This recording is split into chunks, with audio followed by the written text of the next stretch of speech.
Merhaba arkadaşlar, kanalıma hoş geldiniz. Bu videomda karşılıklı konuşturma yapacağız. Onun duygularıyla sizin duygularınızı konuşturacağız. Onun düşünceleriyle sizin düşüncelerinizi konuşturacağız. Bu konuşturmada ben şöyle kartlar bastırdım. Bunlardan destek alacağım. Bu kartların orijinali İngilizcesi bize çevrilmediği için ve Türkçesi olmadığı için kendim Türkçe'ye çevirip kendim bastırdım. O yüzden piyasada yok. O kartlardan da destek alacağım. Evet, gördüğünüz gibi 3 deste var. Odaklanıp seçebilirsiniz. Daha rahat seçmeniz için ekrana tam üstten çekilmiş halinin fotoğrafını koyacağım. Renklere göre, sayılara göre ya da destelere göre seçebilirsiniz. Eğer seçtiyseniz birinci desteyle başlıyorum. Evet, birinci deste açılımına hoş geldin. Şimdi aklındaki kişiyle seni karşılıklı olarak konuşturacağız.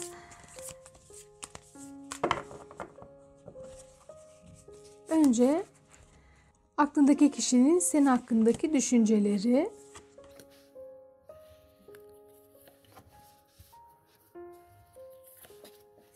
ve senin onun hakkındaki düşüncelerin.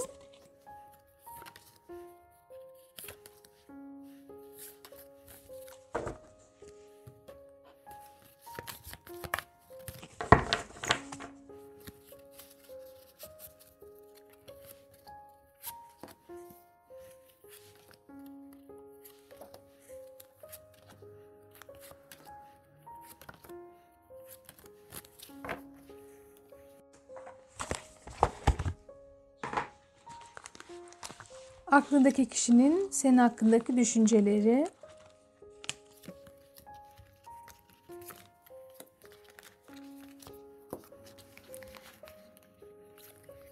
Senin aklındaki kişi hakkındaki düşüncelerin. Hem de ne derdiniz yani birbirinize. Bakalım.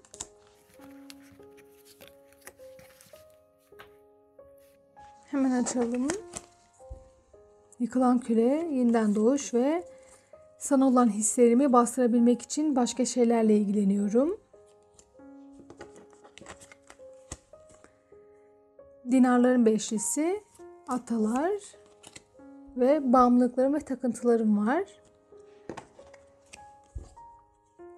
Değneklerin beşlisi, nehir, hareket ve seni düşünmemek için dikkatimi dağıtıyorum.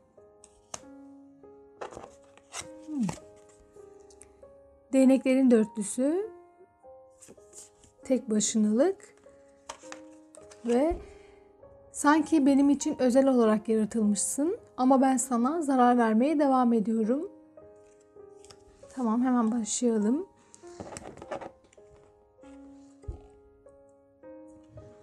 Şimdi şöyle size diyor ki seni düşünmemek için elimden gelen her şeyi yapıyorum. Hatta seni düşünmemeye çalışıyorum. Hislerimi sürekli bastırmaya çalışıyorum ve bu beni mahvediyor, bu beni yakıyor. Seni ne kadar düşünmezsem o kadar acı çekiyorum ya da seni ne kadar düşünmemeye çalışırsam kendime o kadar işkence ediyormuşum gibi geliyor. Seni düşünmek, senin varlığın benim hayatımda bir yıkıma neden oluyor ama aynı zamanda yeniden doğmamı da sağlıyor. Yani ona hem iyi geldiğinizi söylüyor hem de onu bambaşka birine dönüştürdüğünüzü. Bu yüzden bu yıkımdan korktuğu için size olan hislerini bastırıyor zaten. Çünkü sonuçta değişmek çok zordur. Değişim kolay bir şey değil.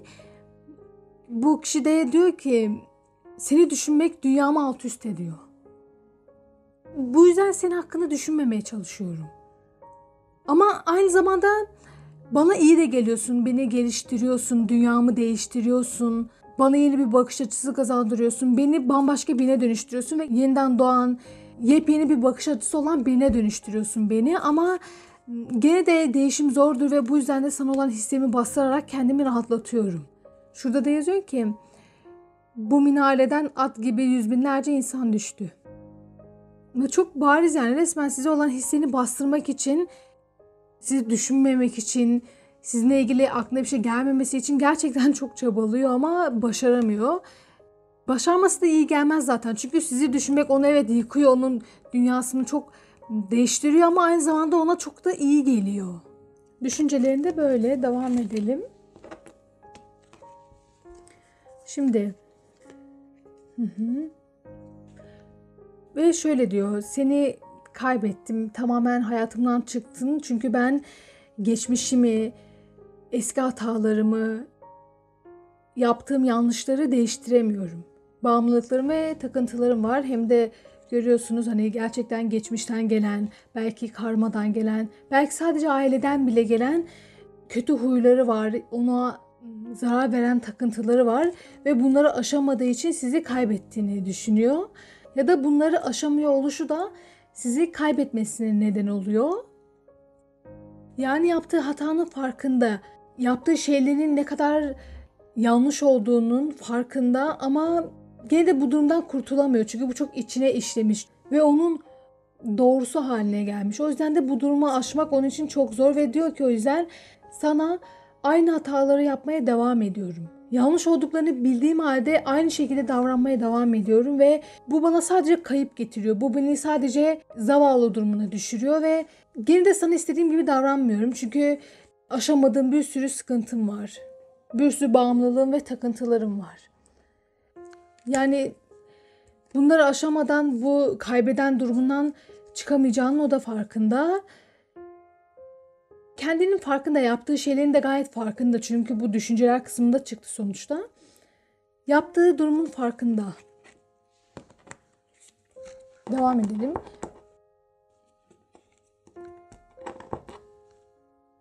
Bunları niye alamıyorum?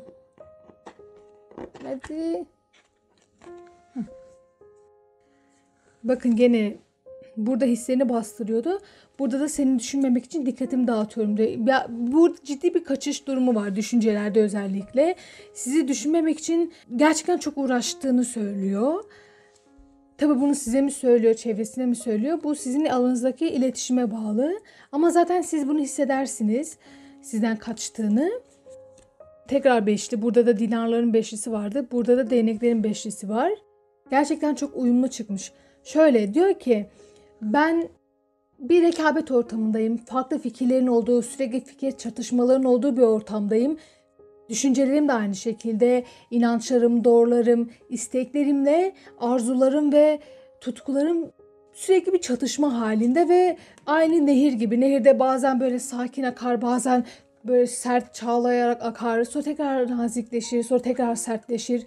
Aynı nehir gibi düşüncelerim de çok çalkantılı, çok hareketli ve bu düşüncelerle ne yapacağımı bilemiyorum diyor ve seni düşünmemek için dikkatimi dağıtmaya çalışıyorum o yüzden. Yani seni düşünmemek için gerçekten uğraşıyorum çünkü çok çatışma halindeyim ve bu beni çok geriyor diyor.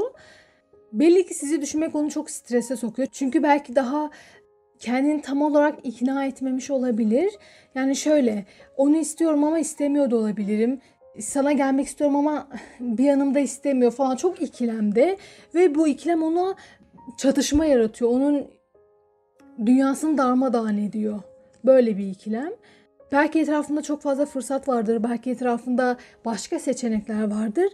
Ve o seçeneklerle de ne yapacağını bilemiyordur. Yani bir yanı sizi istiyorken diğer yanı başka seçenekleri görüyor ve ikilemde kalıyor. O yüzden de ne kadar sizi daha çok istese de bunları bastırmaya çalışıyor. Gene dikkatini dağıtarak, odağını farklı yerlere çekerek sizi ne kadar arzuladığını göz ardı etmeye çalışıyor.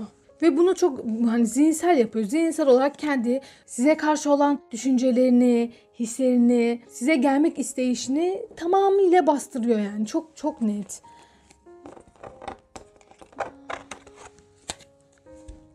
Ve gördüğünüz gibi tek başına sanki benim için özel olarak yaratılmışsın ama ben sana sadece zarar veriyorum. Gerçekten öyle. Bakar mısınız? Aslında sizin ona çok iyi geleceğinizin, onu besleyeceğinizin o da farkında ama bunu yapmıyor, kaçıyor. Çok ciddi bir kaçma durumunda ve bu yüzden de tek başına kalıyor. Yani kendini sürekli bir gizleme halinde. Ona iyi geldiğinizi bildiği halde, ona iyi geldiğiniz gün gibi ortadayken yine de kendini geri çekiyor ve tek başına kalıyor. Ve bu takıntılarından biri de bu olabilir. Şöyle olabilir. O kadar uzun zamandır yalnızdır, o kadar uzun zamandır tek başınadır ki hayatına birini almak onun çok ciddi anlamda konforunu bozacaktır. Ve bu yüzden de bu durumdan kaçmak istiyordur. Belki de bununla çatışıyordur ve bu yüzden kendini tek başına bırakıyor. Çok bağlanma problemleri varsa, insanlara bağlanamıyorsa, o yüzden de size bağlanamıyor olabilir. Onu ne kadar tatmin edeceğinizi biliyor. Ama işte kendi kabuğuna çekiliyor, kendi dünyasına çekiliyor. Bu onu yaksa da, kavursa da, onu çok mutsuz etse de gene de böyle yapıyor. Sonuçta bir yerde alışkanlıklar vardır ve belli ki bu kişi bu duruma çok alışmış. Yani size olan düşüncelerini de bu şekilde diyor ki evet bana iyi geliyorsun, evet hayatımda olsan çok mutlu olacağımı biliyorum ama huylu huyundan vazgeçmez. Tek başıma kalmalıyım. Seni sevdiğim halde, senin benim için çok özel olduğunu bildiğim halde, sanki tam olarak benim için yaratılmış olduğunu bildiğim halde kendimi senden uzaklaştırıyorum. Çünkü belki de şu an belki de bir ilişkiye hazır değil ya da tekrar bir şeyler yaşamaya hazır değil olabilir. Yani düşüncelerinde böyleydi aklınızdaki kişi. Bakalım siz ona karşı ne düşünüyorsunuz? Değneklerin dokuzusu, şekil değiştirme ve seni gerçekten tanımıyorum, sanki yabancısın.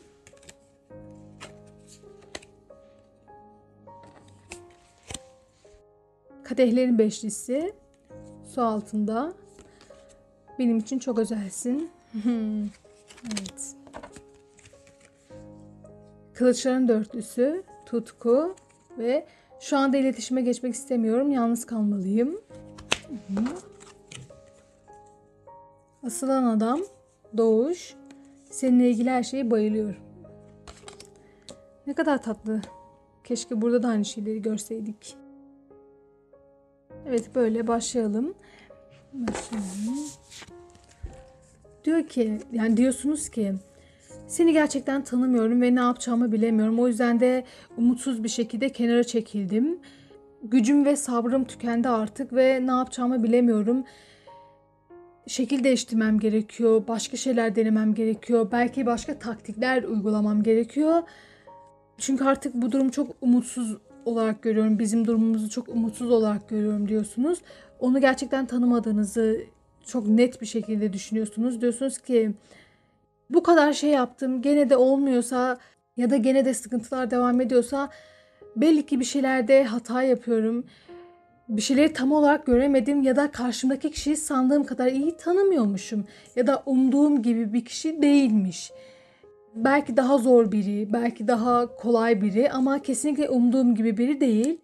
Böyle diyorsunuz ve o yüzden umutsuzluğa kapılmışsınız ve taktik değiştirmeniz gerektiğini düşünüyorsunuz. Ona karşı taktik değiştirmeliyim ya da ona olan düşünceleriniz de sürekli değişiyor olabilir. Yani umutsuzca onu düşünüyorsunuz. Daha karamsar bir bakış açısıyla onu düşünüyorsunuz. Sonra da of onu düşünmemeliyim, ne yapıyorum, bu yaptığım saçmalık, işte kendimi kandırıyorum falan diye düşünüp fikir değiştiriyorsunuz. Sonra belki tekrar ona bir mail ediyorsunuz. Sonra gene ne yapacağınızı bilemiyorsunuz. Gene bir umutsuzluğa kapılıyorsunuz ve bu kişi kendinize olan güvensizliğinizi tetikliyor olabilir. Yani belki siz çok emindiniz kendinizden. Ondan hoşlanıyorum ya da o benden hoşlanıyor ya da bir şekilde bir şey yapar, ben aramızı yaparım. Bu şekilde kendinizden emindiniz ama sonra hiçbir şey umduğunuz gibi ilerlememiş olabilir. Ve bu sizi, gururunuzu incitmiş olabilir. Ve haliyle sonunda diyorsunuz ki ben bir şeyleri yanlış değerlendirdim. Çünkü o kişi sandığım kişi değil.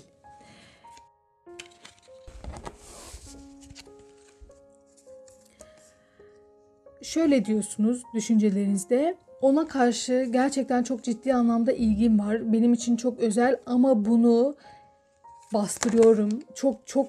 Çok uğraşıyorum bastırmak için. Çünkü bu benim için çok umutsuz bir durum.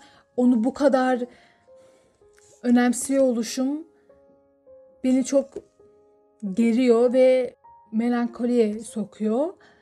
Bakın, kalpte tezatlık savaş gibidir. Gerçekten de öyle. Siz içinizdeki onu sevmek isteyen yanınızla ya da onu seven yanınızla onu sevmek istemeyen, onu bırakıp gitmek isteyen yanınız arasında bir çatışma var. Ve bu çatışmayı bastırıyorsunuz. Bunun görünmesini istemiyorsunuz. Sular altında gizlice yapmaya çalışıyorsunuz ama belli oluyor, yani çok net bir şekilde onu çok önemsediğiniz herkes tarafından ya da yakın çevreniz tarafından belli oluyor ve siz de bu kişiye bunu belli etmemeye çalışıyorsunuz. Onu ne kadar önemsediğinizi. Ama ne yazık ki gerçekten önemsiyorsunuz ve bu durum sizi çok umutsuzluğa sürüklüyor. Ve olaylara hep daha negatif tarafından, daha üzücü olan taraftan bakıyorsunuz. Sanki sizin tamamen kaybeden olduğunuz, aciz olduğunuz, zavallı olduğunuz bir pencereden bakıyorsunuz. Ya da kendinizi o şekilde yorumluyorsunuz. Ama büyük ihtimalle öyle değil. Ama tabii ki de insan duygusal dalgalanmalar yaşadığında ya da içsel bir bulanım yaşadığında kendini çok daha kötü bir perspektiften görüyor. Burada da öyle bir durum söz konusu. Onu önemsediğiniz için kendinizi kötü hissediyorsunuz. Ve ona olan duygularınızı, düşüncelerinizi, onu sürekli düşünmek isteyişinizi bastırıyorsunuz. Bu sayede kendinizi koruduğunuzu, kendinizi güvenli bölgede tuttuğunuzu ya da en azından artık gururunuzu daha az incittiğinizi düşünüyorsunuz. Yani daha fazla rezil olmayayım.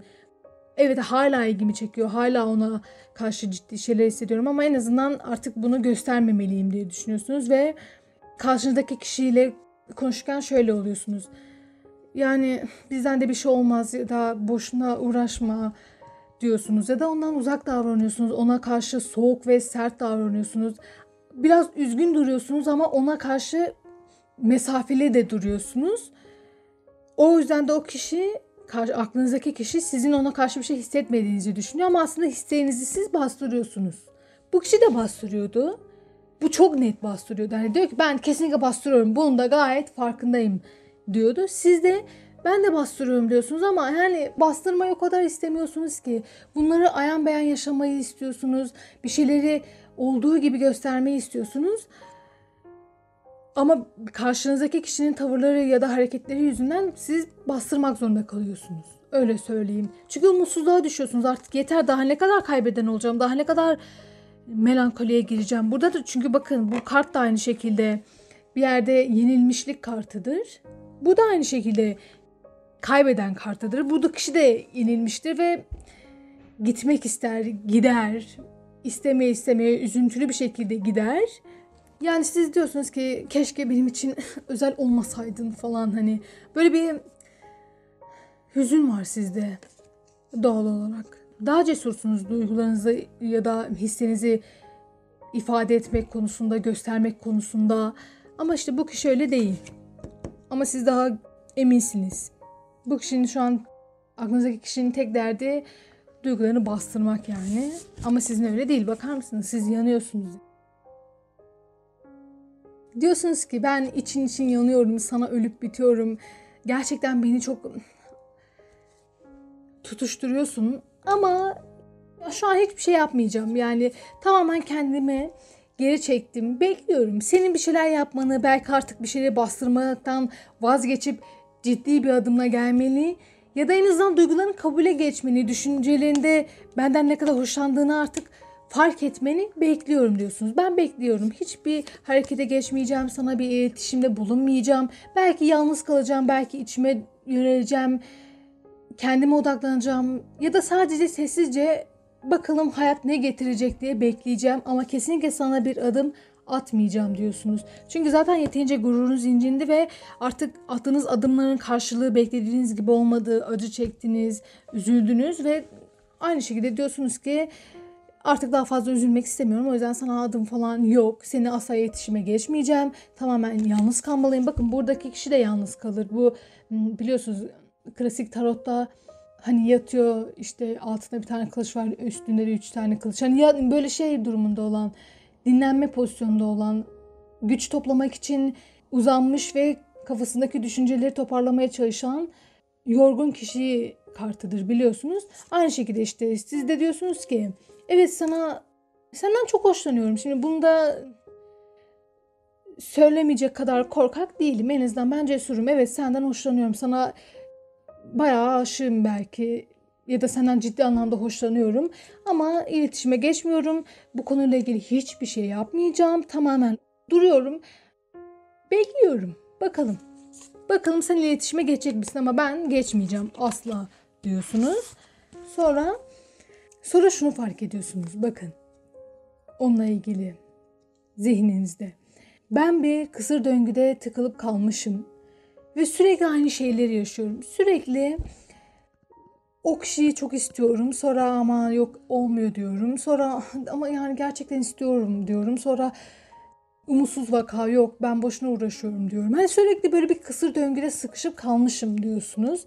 Ve bu durumla ilgili ne yapacağınızı bilemiyorsunuz ve bu kısır döngüden çıkmak istiyorsunuz. Bir de ben buradaki hani sizden şöyle bir enerji aldım. Siz yani kendinize kandırmak istemiyorsunuz. Ya ben abi senden hoşlanıyorum yani, bakın diyorsunuz ki seninle ilgili her şeye bayılıyorum. Ve evet, kabul etmek zordu, bu döngüden çıkmak zordu, ama şunu fark ettim. Senin değişmeyeceğini biliyorum. Ben de değişmeyeceğim. Eğer benden hoşlanmıyorsan yapacak bir şey yok. Ya da bana beklediğim gibi gelmeyeceksen yapacak bir şeyim yok. Anladım diyorsunuz ve kendi içinizde bu problemi bir yerde çözüyorsunuz. Yani siz neyin ne olduğunu fark ettiğinizde şöyle diyorsunuz. Senden hoşlanıyorum ya da sana abayı yaktım. Gerçekten seni seviyorum. Ama bu durum bir şeyi değiştirmiyor. Bunu bastırmaya çalışmak beni daha kötü etkiliyor. Ve sürekli aynı döngüyü yaşıyorum. Sana olan hislerimi bastırmaya çalışıyorum. Burada şu buzdağında olduğu gibi. Sana olan hislerimi bastırmaya çalışıyorum ve günün sonunda tekrar sana dönüyorum. Günün sonunda bir bakıyorum gene seni düşünüyorum. O yüzden de diyorsunuz ki tamam, bunu fark ettim, artık yeniden doğacağım. Yani şunu yapacağım. Duygularımı fark ediyorum. Düşüncelerimi, aslında seni ne kadar istediğimi fark ediyorum. Ama bu durumla ilgili yapacak bir şeyim yok. O yüzden de tamam, kabul ediyorum diyorsunuz. Bu durumu kabul ediyorsunuz ve yolunuza bakıyorsunuz. Ve bu da size iyi geliyor ve yeniden doğmuş gibi hissettiriyor sizi. Hayatınıza baharı getiriyor, görüyorsunuz ki. Daha kendinizden emin oluyorsunuz. Ne olduğunda kendinizden emin oluyorsunuz. Düşüncelerinizin gerçek anlamda farkına vardığınızda diyorsunuz ki ya ben hoşlanıyorum, yani yapacak bir şey yok. Ama adım atar mıyım? Asla. Artık o kadar emin olur muyum kendimden, yani bu kişiyi ben çok net tanıyorum gibi emin olur muyum? Artık olmam, çünkü bu konuda dersimi aldım diyorsunuz. Evet, benim için özel ama bu duygularımı göstermeyeceğim. Evet, onun için yanıyorum ama asla adım atmayacağım. Ve evet, onunla ilgili her şeye bayılıyorum ama bu konuyla ilgili de bir şey yapmayacağım. Bu konuyla ilgili de bir adım, herhangi bir şey yapmayacağım. Durumu gene olduğu gibi bırakacağım ve kendi hayatıma bakacağım diyorsunuz. Bu kişi de sizi şöyle algılıyor. Biraz sizin böyle konuşmalarınızdan, belki duruşunuzdan ya da tavrınızdan falan biraz keyifsiz olduğunuzu falan fark ediyor ama günün sonunda sizin daha iyi durumda olduğunuzu görüyor. Gene de sizin ona olan duygularınızdan ya da düşüncelerinizden emin değil. Niye? Çünkü bunları artık göstermiyorsunuz. O da sizi böyle algılıyor. Evet, düşünceler bu şekildeydi. O zaman şimdi hemen duyguları da geçelim. Şu düşünceleri ne yapsam, şöyle kaldırayım.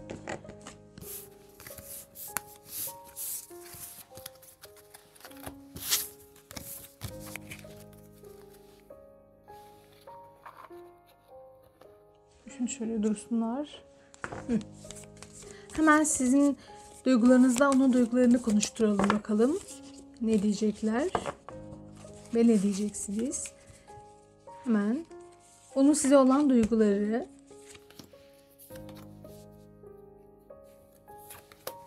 ve sizin ona olan duygularınız.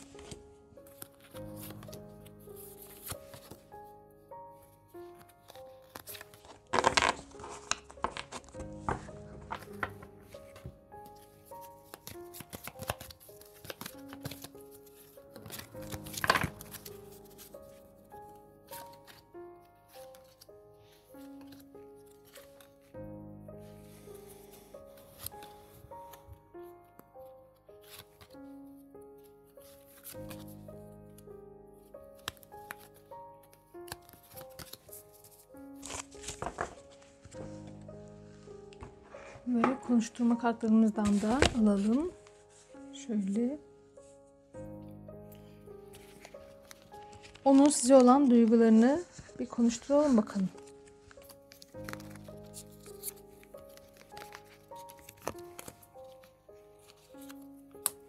ve sizin ona olan duygularınız. Onlar da bir konuşsun. Bir kendilerini ifade etsin.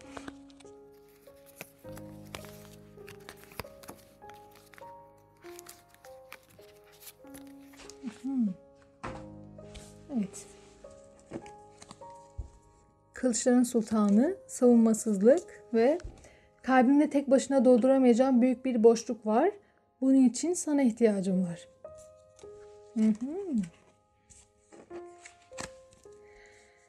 Dinarların onlusu, parıltı.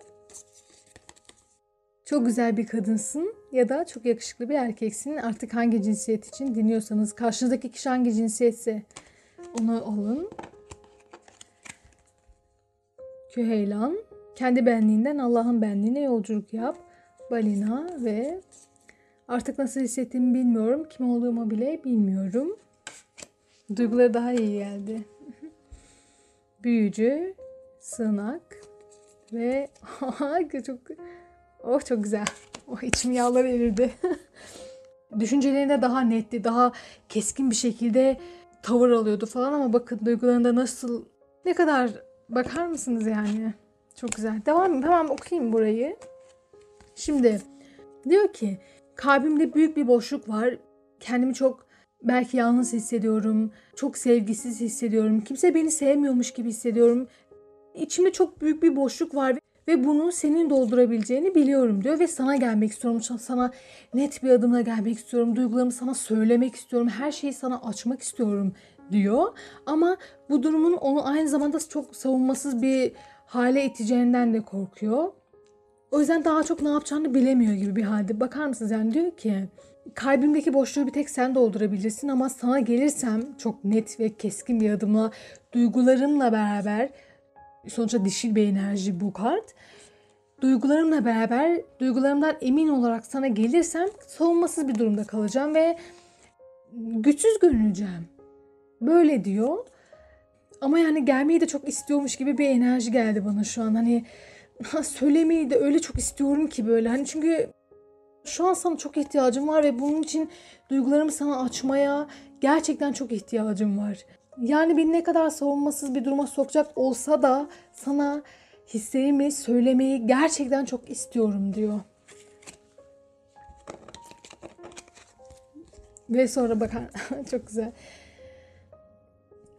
Diyor ki sana olan hislerimi sana gösterirsem, sana en azından söylersem hayatıma çok büyük bir bereket geleceğini, zenginlik geleceğini biliyorum diyor. Bakar mısınız? Hem zenginlik kartı, yani zengin olma, hayatın bereketlenmesi kartı, hem de güneş, parıltı. Yani bana o kadar iyi geleceğini biliyorum ki. Sana olan hislerimi söylemenin, göstermenin beni ne kadar mutlu edeceğini o kadar iyi biliyorum ki. Ve yani bakar mısınız, sizi ne kadar güzel görüyor ya da ne kadar yakışıklı görüyor. Bir şey değil mi? Duyguları gerçekten çok güzel geldi. Yani şöyle bir gerçek var. Net konuşmak kolaydır zihinde. Ama iş duyguları geldiğinde hiçbir zaman o kadar da kolay değil. Çünkü bir yerde hislerimizi kontrol edemeyiz. Ne yazık ki kontrolümüzün dışındalar. Bakın hani sizi gerçekten çok güzel görüyor. Bu içten böyle. Diyor ki mesela size bakıyor. Diyor ki of, yani çok güzel, çok yakışıklı. İçim gidiyor şu an onu dünyamda istiyorum. Benim hayatımı parlatmasını istiyorum. Yaşamımı aydınlatmasını istiyorum diyor. Ve işte bu duygularını size söylemekten o yüzden korkuyor. Çünkü sizi gerçekten gözünde çok parlatmış, çok büyütmüş. Ve bu durum onu savunmasız duruma düşürebilir. Çok net bir şekilde. Ya da en azından duygularını göstermeyi savunmasızlık olarak, bir yenilgi olarak da görüyor olabilir. Sonuçta ne kadar duygusuzsan o kadar güçlüsündür gibi bir inanç var ya bizim toplumumuzda ya da işte tüm toplumlarda var. Sanki duygularını göstermek kişiyi güçsüzleştirilmiş gibi bir inanç vardır, biliyorsunuz. Bu kişi de böyle düşündüğü için duygularını bastırıyor olabilir. Ama bastırmasa aslında bakar mısınız içi gidiyor yani çok güzel. Sizi bayağı güzel görüyor ve kendi dünyasını almak istiyor. Çünkü kendi dünyasını alırsa yaşamının çok daha kaliteli olacağını, hayatının çok daha keyifli olacağını, çok daha mutlu olacağını biliyor. Bunu içgüdüsel olarak biliyor. Evet, zihinde bunu çok net reddediyordu ama içgüdüleri hiç öyle değil. İçgüdüsel olarak bunu biliyor ve size de Eğer gerçekten içindekileri söyleyebilseydi sizi ne kadar güzel bulduğunu söylerdi. Bilinçaltındakileri net bir şekilde konuşabilseydi size ne kadar ihtiyacı olduğunu söylerdi ve bakar mısınız sizi ne kadar çekici bulduğunu da söylerdi aynı zamanda. Devam edelim.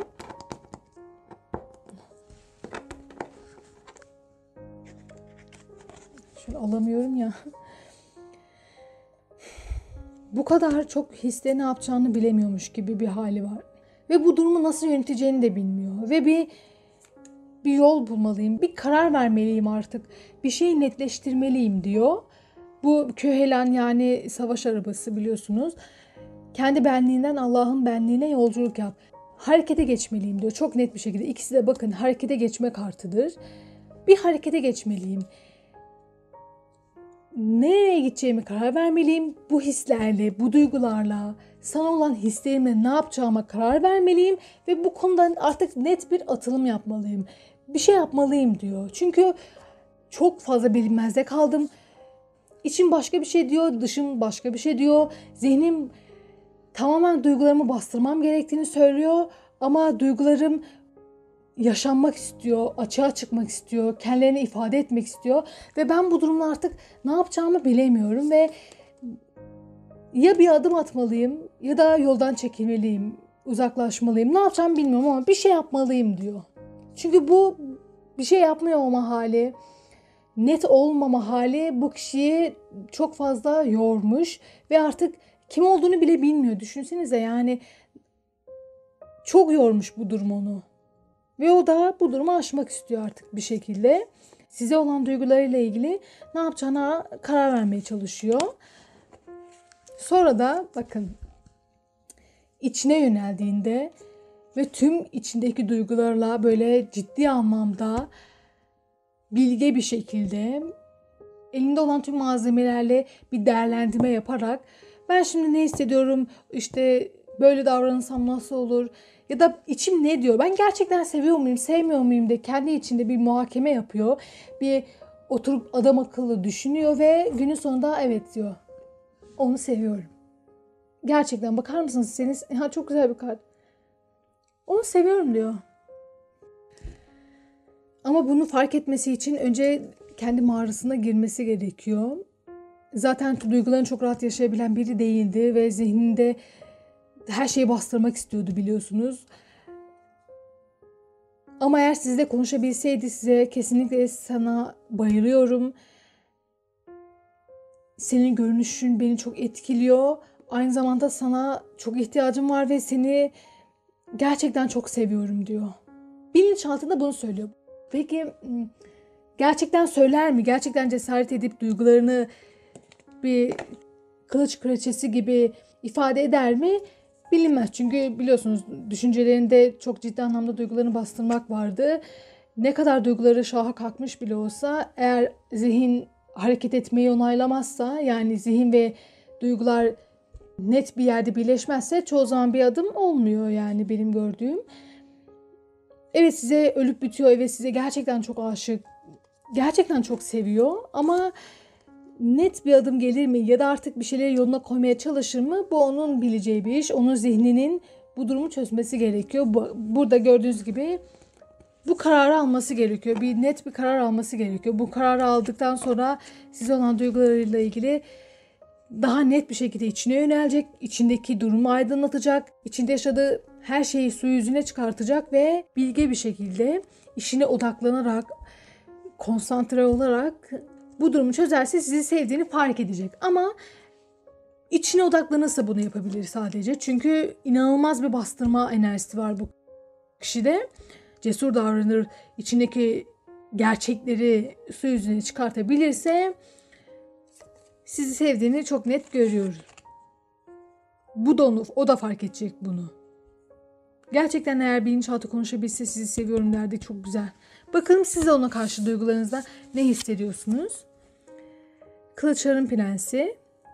Baki mutluluğun için sevin. Bütünleşme. Ve ortaya çıkıp duygularımı söyleyememekten nefret ediyorum. Adalet. Allah bu terazileri sonsuza kadar adaletin sağlanması için kurdu. Ruhsal açılım ve sana olan hislerimle savaşıyorum. Evet, siz gene zihninizin aldığı kararla yola devam ediyorsunuz. Dinarların sekizlisi. Kendini küçümseme, Allah'ın gözünde değerlisin. Uyarı alarmı ve başka işlere odaklanmışken bile sürekli zihnimin bir köşesinde seni düşünüyorum.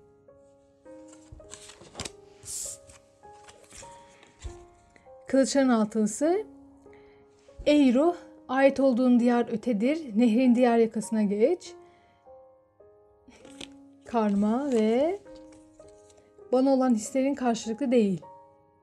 Yani şey diyorsunuz. Seni sevmiyorum. Yani bu öyle bir kart. Bakın gerçekten onu sevmiyor musunuz? Buraya geldiğimde bir kart daha çekerim oraya. Şimdi hemen başlayalım.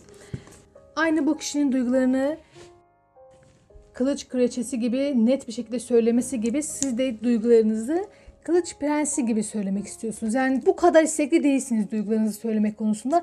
Evet, bütünleşmek istiyorsunuz. Evet, onunla bir gelecek hayal etmek, onunla belki bir ilişkiye tekrardan başlamak ya da ilişkinizin tekrardan düzelmesi ya da yepyeni bir ilişkiye başlamak. Yani bunu istiyorsunuz, evet, ama çok mu istiyorsunuz? Yok, aslında işte daha ortalama, daha normal bir seviyede diyorsunuz ki ya bir deneyelim aslında, bir baksak, bir bütünleşsek bakalım nasıl olur.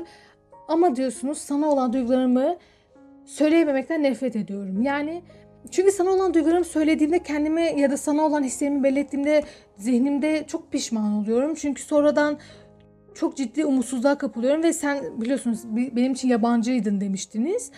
O yüzden ona güvenmiyorsunuz ve o yüzden ona duygularınızı söyleyemiyorsunuz. Ama söylemek istiyorsunuz. Sizin cesaretiniz daha böyle gözü kara bir cesaret. Yani genç birinin cesareti nasıl olur? Hani çok sonunu düşünmez, çok da mantıklı olmaz ama işte atılım yapar, harekete geçer ya. Siz de o şekilde diyorsunuz ki çok düşünmesem de hani hemen söylesem keşke duygularımı ama işte seni tanımıyorum.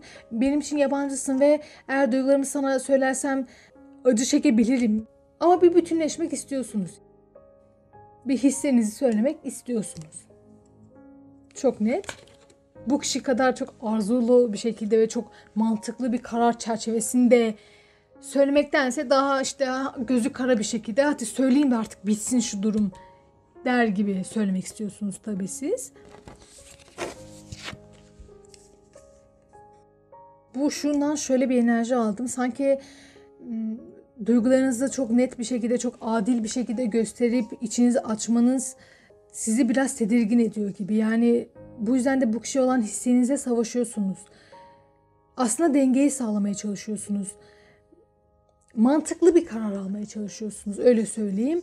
Buradaki bir an için hevesli bir şekilde içinizden gelen o gözü kara bir şekilde aman söyleyeyim de bitsin diyen enerjiniz burada diyor ki hayır dur, bir otur, bir dur, bir düşün, bir mantıklı bir karar al, bir içine yönel. Emin misin? Hani ruhsal olarak bu sana iyi gelecek mi sence? Böyle kendi içinizde çok net bir şekilde konuşuyorsunuz. Bu duygularınızı, yaşadığınız hisleri, bunu bir derleyip toparlıyorsunuz ve mantıklı bir çerçevede değerlendiriyorsunuz. Ve sonra diyorsunuz ki mantıklı olan, yapmam gereken hislerimle savaşmak. Onları bastırmalıyım. Çünkü söylemek bana çoğu zaman zarar veriyor. Ya da bir adım atmak ya da bir atılımda bulunmak bana zarar veriyor çoğu zaman. Ve sürekli beni düşüncelerde olduğu gibi umutsuzluğa düşürüyordu. O yüzden de diyorsunuz ki hislerimle savaşmalıyım. Bu bana daha iyi gelir. Ruhuma daha iyi gelir. Çünkü hislerimi yaşadığımda garip bir şekilde acı çekiyorum diyorsunuz. Hislerimi gösterdiğimde acı çekiyorum.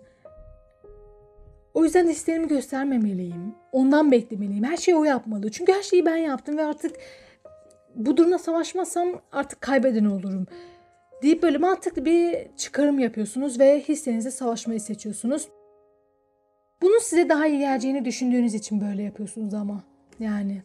Yoksa sizin hislerinizi yaşamak istediğiniz çok bariz. Ama iyi gelmediği için kendinizi korumak için artık hislerinizle savaşmayı seçmişsiniz. Ve tabii bunu nasıl yapıyorsunuz? Diyorsunuz ki ben duygularımı tamam işte bastırdım, hislerimi yokmuş gibi düşündüm falan ve kendimi işime adadım. Çalışıyorum, çabalıyorum, bir şeyler yapıyorum, iş yapıyorum, başka işlere odaklanıyorum ve bu sayede bu kişiye olan duygularımı bastırabiliyorum. Ama sürekli de aklıma geliyor. Sürekli de onu düşünüyorum. Ve bu durum beni çok strese sokuyor. Çünkü duygularım bir anda böyle çok çoğalıyor. Bakın hani su çok ciddi duygu. Çok yükseliyor duygularım bastırdığımda. Duymamaya çalıştığımda daha çok yükseliyor sanki. İşime odaklanıp kendimi ondan uzaklaştırmaya çalışıyorum. Çünkü bu benim için çok mantıklı bir karardı diyorsunuz. Duygularımı bu şekilde kontrol etmek benim için daha mantıklıydı. Daha iyiydi diyorsunuz ama sonra duygularınız şaha kalkıyor. Ve sürekli başka şeyler yapıyorken de o kişiyi düşünüyorsunuz. Sürekli. Ve bu sizi çok stres sokuyor. Belki işinize bile odaklanamıyorsunuz bu kişinin sürekli aklınıza gelmesinden dolayı. Bir şey diyeyim mi? Siz düşüncelerinizde daha duygusaldınız. Daha aslında hoşlandığınızı daha net söylüyordunuz ama içgüdüsel olarak içiniz sizi daha çok uyarıyormuş gibi. Yani sizin içgüdüleriniz size hayır hayır diyor. Bu kişinin içgüdüleri de ona git yap onu çok istiyorsun falan diyor ama siz mantıkta daha uyumlu, daha yumuşaksınız ama duygularda daha sertsiniz yani. Böyle bir denge oluşmuş. Devam edelim. Sizin bu kadar mücadeleden sonra aldığınız karar seni sevmiyorum şeklindeydi. Bu bana olan işte hissenin karşılıklı değil diyorsunuz. Yani seni sevmiyorum yani. Ve seni terk ediyorum o yüzden. Bırakıyorum. Bu karmadan, bu ilişkiden, bu durumdan bıktım artık. Aramızda olan şey çok fazla geçmişten iz taşıyor. Çok fazla sıkıntı taşıyor. Çok fazla yaşanmışlık var ve artık bu beni çok yordu diyorsunuz ve duygusal olarak onu tamamen terk ediyorsunuz. Terk etmek niyetindesiniz. Bana olan hissenin karşılığı değil. Üzgünüm artık seni sevmiyorum yani. Hayır sevmiyorum. Zaten burada da hissinizi zaten savaşıyordunuz. Onların olmaması için uğraşıyordunuz. Günün sonunda hayır ya ben yok seni sevmiyorum. Artık bu durum daha fazla zorlamama gerek yok diyorsunuz. Bakalım gerçekten sevmiyor musunuz? Ben ona bir kart daha çekeyim. Şu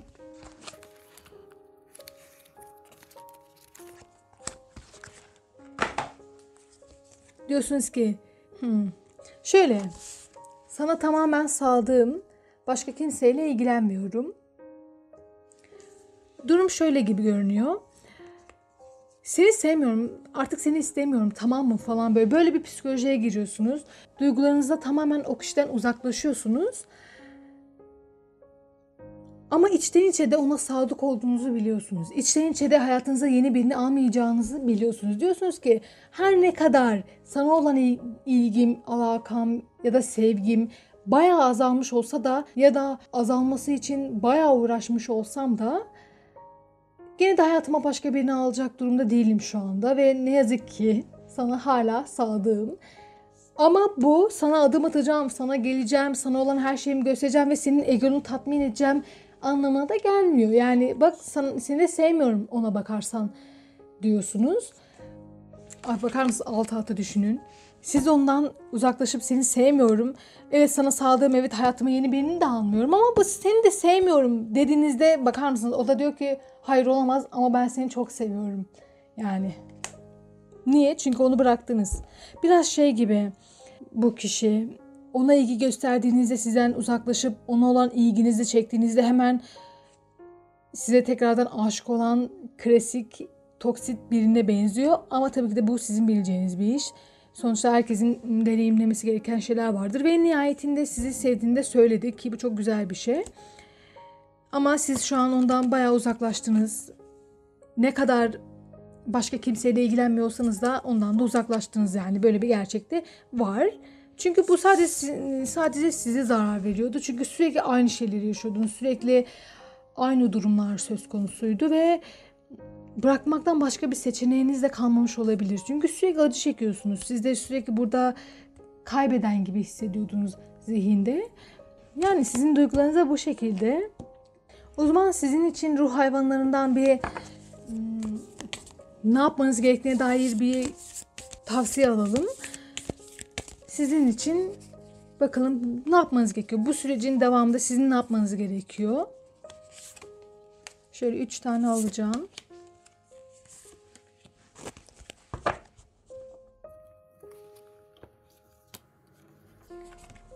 Diyor ki izleyin ve bekleyin. Hızlı tepki verin. Ve değerinizi de bilin. Şöyle diyor. Bir olacakları bekleyin. Bakalım bu kişi ne yapacak, ne edecek, bir harekete geçecek mi? Bu kadar seviyorsa o zaman ciddi bir şey yapar. Ya da en azından bir şey yapar. Bakın bekleyin. Yapıyor mu? Yapmıyor mu? Net olun. Hızlı bir tepki verin. Deyin ki yapmıyor musun? O zaman sana bay bay yani. Görüşürüz. Dur bir dakika şu. O zaman görüşürüz. Bay bay. Ben gidiyorum. Hızlı tepki verin. Böyle deyin diyor. Ve değerinizi de asla unutmayın. Yani zaten ne yapmanız gerektiğini biliyorsunuz. Kendi değerinizin farkında olun. Net olun, emin olun ve bakalım ne oluyor. Bunu göreceğiz. Böyle diyor. Bence çok güzel bir açılımdı. Umarım açılımdan memnun kalmışsınızdır. Eğer açılımı beğendiyseniz beğenmeyi ve kanalıma abone olmayı unutmayın. Yorum yaparsanız da çok sevinirim. O zaman bir dahaki videolarda görüşmek üzere. Hoşça kalın, aşkla kalın. Evet, ikinci deste açılımına hoş geldin. Şimdi aklındaki kişiyle seni konuşturacağız. Bakalım ikinizin de duyguları ve düşünceleri nelermiş? Birbirinize karşı neler söylermişsiniz? Hemen başlayalım. Önce aklındaki kişinin düşüncelerine ve senin düşüncelerine bakacağız. Neler söylüyorsunuz?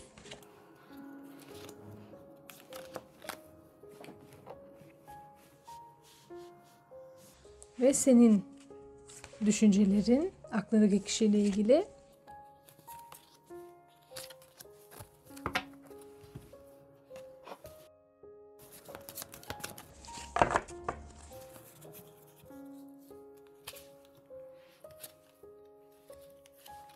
Aklındaki kişinin seninle ilgili düşünceleri, senin aklındaki kişiyle ilgili düşüncelerin,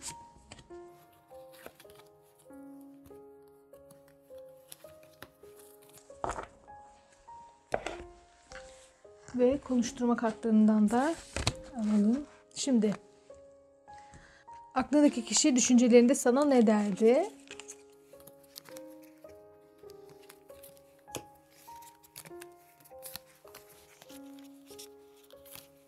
Peki sen aklındaki kişiye düşüncelerinde ne derdin?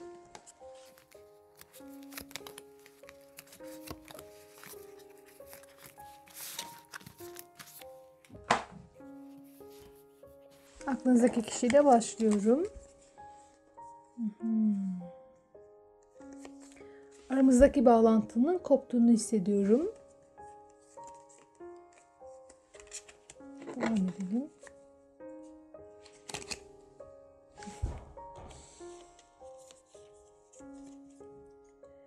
Egomu beslemek için kötü biri gibi görünmeni sağlayacak şekilde senin hakkında dedikodu yapıyorum.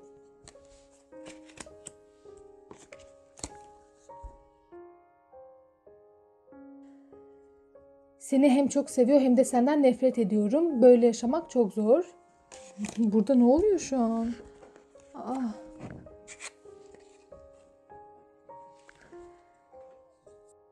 Ben yüzeysel düşünen biriyim. Derin olmak benim için çok zor.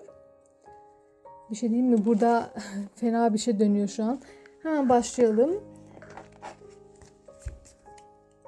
Diyor ki seni düşündüğümde kendimi çok çaresiz hissediyorum ve kapalı kısılmış gibi hissediyorum.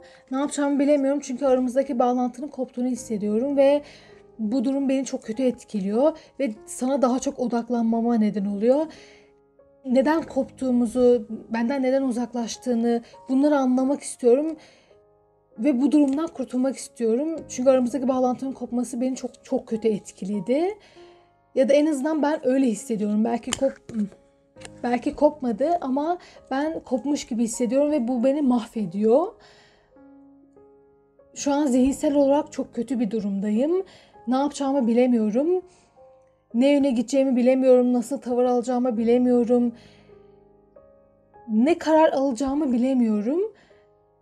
Zihinsel olarak çok yıkıcı bir durumla baş başa kalmış. Aranızdaki bağlantının kopması ona çok kötü gelmiş ve bu yüzden de size çok fazla odaklanmış. Burada bir bağımlılık derecesinde size pür dikkat odaklanmış gibi görünüyor. Çünkü bu karmaşadan ya da bu zihin bulanıklığından çıkması gerekiyor. Ya da size ne kadar çok size odaklanırsa o kadar çok kendini kapana kısılmış hissediyor. O kadar çok çaresiz hissediyor. Ve size odaklandıkça ve ya da sizin hesaplarınıza, sosyal medya hesaplarınıza baktıkça ya da arkadaş ortamında sizi gördükçe ya da çalıştığınız yerde artık nerede bir aradaysanız sizi nerede görebiliyorsa orada gördükçe kendini daha kötü hissediyor ve sizi kaybettiğini düşünüyor. Devam edelim. Şöyle, sanırım sizi kaybetmesinin nedeni sizin hakkınızda olduk olmadık şeyler söylemesi. Yani sizinle ilgili kötü şeyler söyledi, saçma sapan şeyler söyledi, belki yalan söyledi ve bu durum sizi çok kötü etkilediği için onu bıraktınız ya da aranızı çok kötü açtınız. Belki haklı olarak. Ve o da o yüzden çok kötü hissediyor ve bunu yaptığı için kendini kötü hissediyor. Ama aynı zamanda sizinle tekrar barışmak istiyor. Bakın bu evet aşıklar kartı ama aynı zamanda nedir? Barışma, uyum, ikili ilişki. Sizinle tekrar anlaşmak istiyor ve sizinle tekrar bir araya gelmek istiyor. Tekrar bir bütün olmak istiyor. Ve bunun neden olamayacağını da biliyor. Çünkü senin hakkında dedikodu yaptı. Söylememesi gereken şeyler söyledi. Ya da sana hakaret etti. Ve bu durumun içine etti yani. Affedersiniz. Gerçekten yani madem bu kadar hoşlanıyorsun o zaman bu kişi hakkında neden kötü konuşuyorsun? Tabii kötü konuşursan o da seni bırakır yani. Şöyle diyor ki senin hakkında kötü konuştum. Söylememem gereken şeyler söyledim. Ve şimdi sen beni bıraktın. Ama ben tekrar barışmak istiyorum. Seninle tekrar birlikte olmak istiyorum. Tekrar bir bütün olmak istiyorum. Bakın zihinde, düşüncelerde gene rüzgar, hava elementi, gene zihin çıktı. Gerçekten bu durumu halletmek istiyor. Bu durumu çözmek istiyor. Senin olan problemini çözmek istiyor. Çok büyük bir hata yapmış gibi görünüyor. Ama sizinle barışmak istiyor. Barışıp barışmadığınıza bakacağız burada. Yani zihinsel olarak onu affedip affetmediğinize. Şimdi devamında şöyle diyor ki burada bir şey değil mi? Çok ciddi bir toksit bir şey var burada. Sizi çok güzel görüyor. Hayatının ışığı olarak görüyor. Onun o mutsuz dünyasını, onun o zevksiz yaşamını aydınlattığınızı, parlattığınızı, ona çok iyi geldiğinizi düşünüyor. Ruhuna çok iyi geldiğinizi, içini açtığınızı düşünüyor. Ama aynı zamanda hani diyor ki seni bu kadar çok seviyor olmaktan nefret ediyorum. Senin hayatıma bu kadar iyi geliyor olmandan nefret ediyorum ve böyle yaşamak istemiyorum. Yani seni hem sevip hem de senden nefret etmek istemiyorum diyor. Çok öfke hissediyorum. Böyle bir içime bir sinir geldi. Garip böyle bir sinirlendim. Şöyle yani sizi yıldızı olarak görüyor. Ruhuna çok iyi geldiğinizi düşünüyor ama sizi aynı zamanda sevmek de istemiyor. Sizi sevmeyi, sizden hoşlanmayı istemiyor. Belli ki size de zarar vermek istiyor. Sonuçta hakkınızda bir insan neye dedikodu yapar yani. Ama aynı zamanda aranızdaki bağ koptuğu için kendini kötü hissediyor. Yani düşüncelerinde diyor ki ben yani sana tapıyorum neredeyse ve sana deli gibi muhtacım, sana bağımlıyım, senin için ölüyorum, bitiyorum. Sana çok ihtiyacım var ve sana bu kadar ihtiyacım olmasından nefret ediyorum. Seni bu kadar çok istiyor olmaktan nefret ediyorum. Benim yıldızım olmandan nefret ediyorum diyor. Niye o kadar nefret ediyor? Çok öfkeli. İnanılmaz. Burada ciddi bir öfke var. Devam ediyorum. Yani gerçekten alamadım şunu. Kennedy. Diyor ki ben yüzeysel biriyim. Derin biri değilim. Yani beni anlamak kolaydır. Zihin yapım olarak çok netimdir. Her şey olduğu gibi görürüm ama kendimi sensiz çok soğuk ve yalnız hissediyorum. Ve seni gerçekten seviyorum. Ve bu durumda ne yapacağımı bilemiyorum. Çok net adım atmak istiyorum. Hiç öyle hislerime odaklanayım, işte duruma odaklanayım. Belki biraz işleri ağırdan alıp tadını çıkarayım falan. Ben böyle biri değilim diyor. Seni seviyorum ve sana ihtiyacım var. Ya da senden hoşlanıyorum ve hani hoşlanmak istemiyorum gerçekten ama senden çok hoşlanıyorum ve bu durumda ne yapacağımı bilemiyorum. Sen bu soğuk hayatıma, bu sert, acımasız, mutsuz hayatıma ilaç gibi geldin. Bana bakın, burada yıldız karanlık geceyi aydınlatır. Burada da karanlık var. Yani resmen sizin onun karanlık dünyasını aydınlattığınızı ve onun içini ısıttığınızı düşünüyor. Ve yani bakın, yani kupa kralı seven adamı, seven birini temsil eder. Yani ciddi anlamda duyguları yoğundur. O kadar yoğundur ki bu duygularla ne yapacağını bilemiyordu. Ve şimdi de diyor ki çok bir şey hissediyorum ve bu hislerle ne yapacağımı bilemiyorum. Çünkü ben derin biri değilim. Böyle çok hissedip de bu hisleri değerlendirecek, bunlarla ne yapması gerektiğini bilecek biri değilim. Hatta daha önce birini bu kadar istediğimi bile hatırlamıyorum diyor. Yani şöyle geldi sanki. Daha önce hiç bu kadar ciddi anlamda bu kadar duygu hissetmemiş ve bu duygularla savaşmak istiyor. Çünkü kendini çok güçsüz, çok savunmasız hissediyor. Burada şu an bir şey fark ettim. Şöyle bir his geldi içime. Sanki bu kişi daha önce birinden gerçekten bu kadar çok hoşlanmamış ve bu duygu onu çok tedirgin ediyor. Yani sanki burada hissettiği için bu hislerden aşırı korkan biri var. Çünkü çok zıt davranıyor. Zihinsel olarak şöyle, sana bitiyorum, senin için ölüyorum diyor.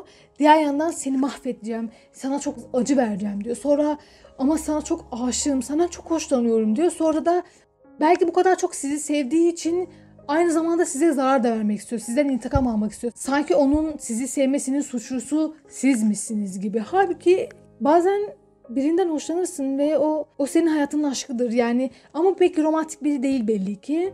Hatta hiç değil. O yüzden gerçekten birinden ilk defa çok hoşlandığında bu durumla savaşacakken her şeyi daha çok batırıyor. Duygularını bastırmayı bile bilmiyor. Çünkü çok yüzeyselmiş. Hatta neredeyse duygularıyla hiç muhatap olmamış gibi görünüyor. Ve bu yüzden de bu duygularla ne yapacağını bilmiyor ve tamamen hata yapıyor. Hatası da sizi sırtınızdan bıçaklamak ve şöyle diyor. Seni gerçekten seviyorum. Bana çok iyi geliyorsun. Seni beklemek istiyorum. Ama ben yüzeysel biriyim. Sevmeyi bilmiyorum diyor. Aslında evet, bu biraz da öyle bir karttır. Sevmeyi bilmiyorum. Gerçek anlamda hissetmeyi bilmiyorum. Zihinde duygularının ne yöne gittiğini anlamaya çalışıyor. Ne olacağını anlamaya çalışıyor ve size ne söylerdi de yani belli ki sizi hiçbir şekilde sevmediğini falan söylüyor. Belli ki sizin kalbinizi kırıyor. Burada öyle bir kişi var. Size zarar veriyor. Sonra siz ondan uzaklaştığınızda acı çekiyor. Sonra size ne kadar ihtiyacı olduğunu, sizi ne kadar sevdiğini fark ediyor. Ve bu kadar ihtiyacı olmasından nefret ediyor. Bu kadar size muhtaç olmaktan nefret ediyor.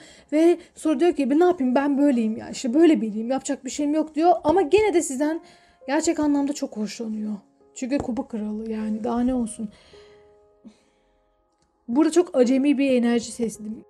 Bayağı acemi. Hele ki duygular konusunda. Size bakalım. Para onlusu, nefes. Sana olan duygularım artıyor. Senden gitgide daha çok hoşlanıyorum. Kılıç beşlisi, volkan, dalgalanma. Bağımlılıklarım ve takıntılarım var. Kılıç ası, medcezir. Sana karşı bu kadar çok şey hissetmek beni korkutuyor. Kupa şövalyesi, uyarı alarmı. Keşke sana gerçeği söyleyebilseydim. Tamam, buradaki kişi daha anlaşılır biri. Yani siz daha anlaşılırsınız. Şimdi şöyle. Siz diyorsunuz ki seninle birlikte olmak istiyorum. Bana iyi geliyorsun. Bana keyif veriyorsun. Statümü arttırıyorsun. Yani toplumdaki konumumu arttırıyorsun. Ve seninle birlikte olmak beni daha havalı, daha çekici birine dönüştürebilir. Ve bu beni çok keyiflendiriyor. Ve bu yüzden de seninle birlikte olmak istiyorum diyorsunuz. Bana iyi geliyorsun. Ve sana olan duygularım artıyor. Yani senden bayağı hoşlanıyorum. Bu kişi biraz, hani belki siz biraz saf olabilirsiniz ama bunu kötü anlamda değil. Daha iyi niyetlisiniz. O anlamda sana olan duygularım artıyor diyorsunuz. Ve bunun nedeni de gerçekten belki bu kişinin toplumda biraz bile olsa konumu var, iyi bir pozisyonda ve siz de o yüzden aslında onun bu artısından, bu karından yararlanmak istiyorsunuz gayet haklı olarak ve size iyi geleceğini düşünüyorsunuz. Sizi daha mutlu edeceğini düşünüyorsunuz. Çok tatlı başladı, çok pozitif başladı. Ama sonra şöyle bir durum oluyor. Belki yaptığı dedikoduları zaten alt alta da düşünürsek, yaptığı dedikoduları öğreniyorsunuz ve yıkılıyorsunuz. Çok öfkeleniyorsunuz. Yani bakın, hiç beklemiyormuş gibisiniz. Böyle kadar pozitif başladınız. Belli konu olan duygularınız gerçekten çok pozitifmiş. Düşünce olarak da böyle zihinsel olarak da bana çok iyi gelirdi falan diyorsunuz. Sonra öğreniyorsunuz ki sizin hakkınızda neler dememiş ki. Ve çok kalbiniz kırılıyor doğal olarak. Sonuçta kılıç beşlisi bir yerde iftira kartıdır. Burada birileri zarardadır, birileri kârdadır. Kimin kârda ya da kimin zararda olduğu yanındaki kartlara göre anlaşılır. Şöyle, sizin yanınızdaki kartı, yani siz zarardasınız. Şu an dedikoduya maruz kaldığınızın, hakkınızda kötü şeyler söylediğini öğreniyorsunuz bu kişinin. Ve bu sizi çok kötü etkiliyor. Sonra o zaman ben de bunu sevmeyi bırakayım dediğiniz anda aslında bırakamayacağınızı fark ediyorsunuz. Ya da belki de bu ilişkiye, bu sevgiye ne kadar muhtaç olduğunuzu fark ediyorsunuz. Bu da sizi aynı zamanda öfkelendiriyor. Resmen iftiraya maruz kalıyorsunuz. Ve bunu yapan kişi de sevdiğiniz kişi, yani istediğiniz kişi. Gerçekten çok üzücü. Şu an bir hüzünlendim. Neyse, düşüncesel olarak yıkıldınız ve kaybeden durumuna düştünüz bir anda. Çünkü iftiraya uğradınız. Çünkü birisi hakkınızdan hiç beklemediğiniz şekilde iş çevirdi ve sizi sırtınızdan bıçakladı. Ve ne yazık ki siz bu kişiye bağımlı hissediyorsunuz kendinizi. Bu kişiyi istiyorsunuz fena halde. Çünkü aynı zamanda bu kişinin size vereceği kar, bu kişinin size getireceği statü sizi çok cezbediyor. Ve yani bundan da vazgeçmek istemiyorsunuz. Ki bu konuda da hani haklısınız tabii. İnsanlar konumlarını yükseltmek ister tabii ki de. Ya da daha havalı görünmek ister, daha popüler olmak ister. Çok doğal bir istek ama işte ne yazık ki bu kişi sizi sırtınızdan bıçaklıyor. Ve siz o yüzden çok öfkeleniyorsunuz. Ve siz bu kadar öfkelendikçe ona olan duygularınız da Medcezir gibi artıyor, eksiliyor. Bir anda coşuyor, bir anda geri geliyor. Böyle bir dalgalı deniz düşünün. Sürekli bir artıp eksilen bir duygu durumunuz var ve görüyorsunuz, diyorsunuz ki bana zarar verdi, benim arkamdan bir sürü şey söyledi. Hem de ben ondan ne kadar hoşlanıyorken yaptı bunu ve şimdi ben gene hoşlanmaya devam ediyorum. Onu gene sevmeye gene devam ediyorum diyorsunuz ve bu düşünceler beyninizde dönüp duruyor sürekli. Ne yapacağınızı bilemiyorsunuz. Çok fazla o kişiyi düşünüyorsunuz. Çok fazla bu durumu düşünüyorsunuz. Bu hislerle ne yapacağınızı düşünüyorsunuz. Nasıl bu durumdan mantıklı çıkarsınız? Nasıl bu durumu kendi lehinize çevirirsiniz? Bu konuda hakkında düşünüyorsunuz. Kısaca siz tam olarak bu duygularla ne yapacağınıza ciddi anlamda kafa yoruyorsunuz. Bu kadar saldırgan biri karşısında bu kadar çok şey hissetmek sizi doğal olarak korkutuyor. Bu kişinin belki böyle sert olması, biraz acımasız olması sizin biraz da hoşunuza gidiyor olabilir. Evet, diyorsun ki düşüncesel olarak ne kadar kabul etmek istemesem de ben hani ciddi böyle zaten korkuyordum. Korkularım devam ediyor. Sanırım gerçekten ona abayı yaktım diyorsunuz. Bu kişi size zarar veriyor ve siz bu zarar karşısında kendinizi güvende hissetmeden birine hissinizi söylemeyecek birine benziyorsunuz. En azından burada. O yüzden de evet diyorsunuz. Ondan hoşlanıyorum. Ne yazık ki. Ona karşı çok şey hissediyorum. Ve sanırım ona bağımlıyım. Çünkü onun getireceği karlar çok hoşuma gidiyor. Onun bana getireceği kazanç çok hoşuma gidiyor.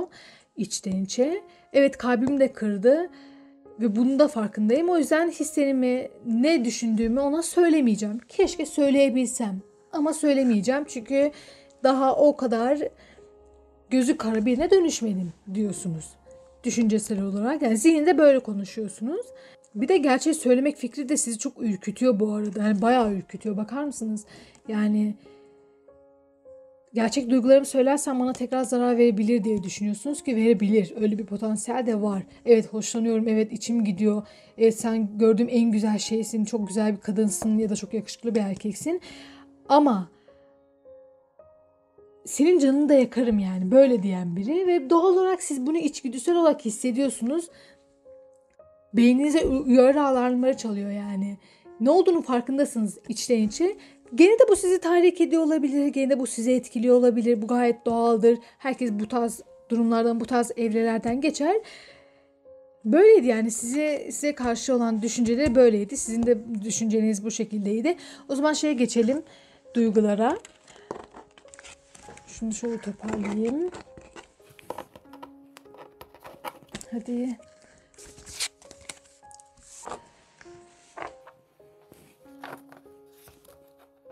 Şimdi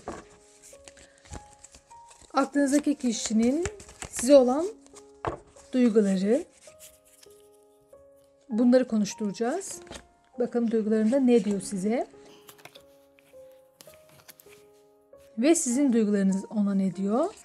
Yani siz duygusal olarak ona neler söylüyorsunuz? Bakalım.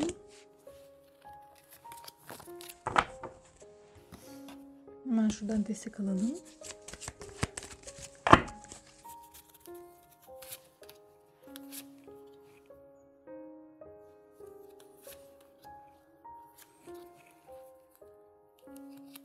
Sizin duygularınız.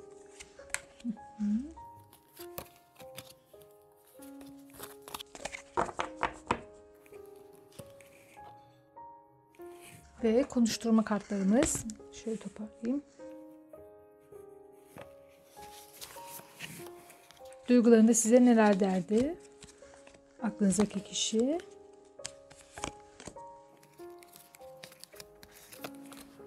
Siz mikrofona çarpmıyorum değil mi?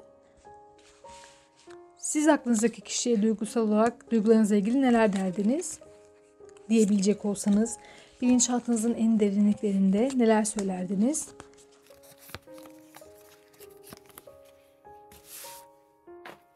Şimdi şu kahvemden biraz içeyim.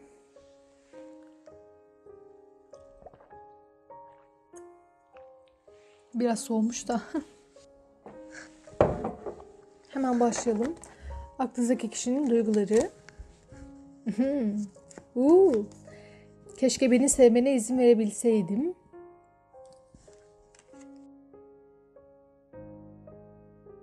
Değnek beşlisi, niyaz. Kendime güvenim az. Başkalarından her zaman onay bekliyorum. Değnek ası, armoni.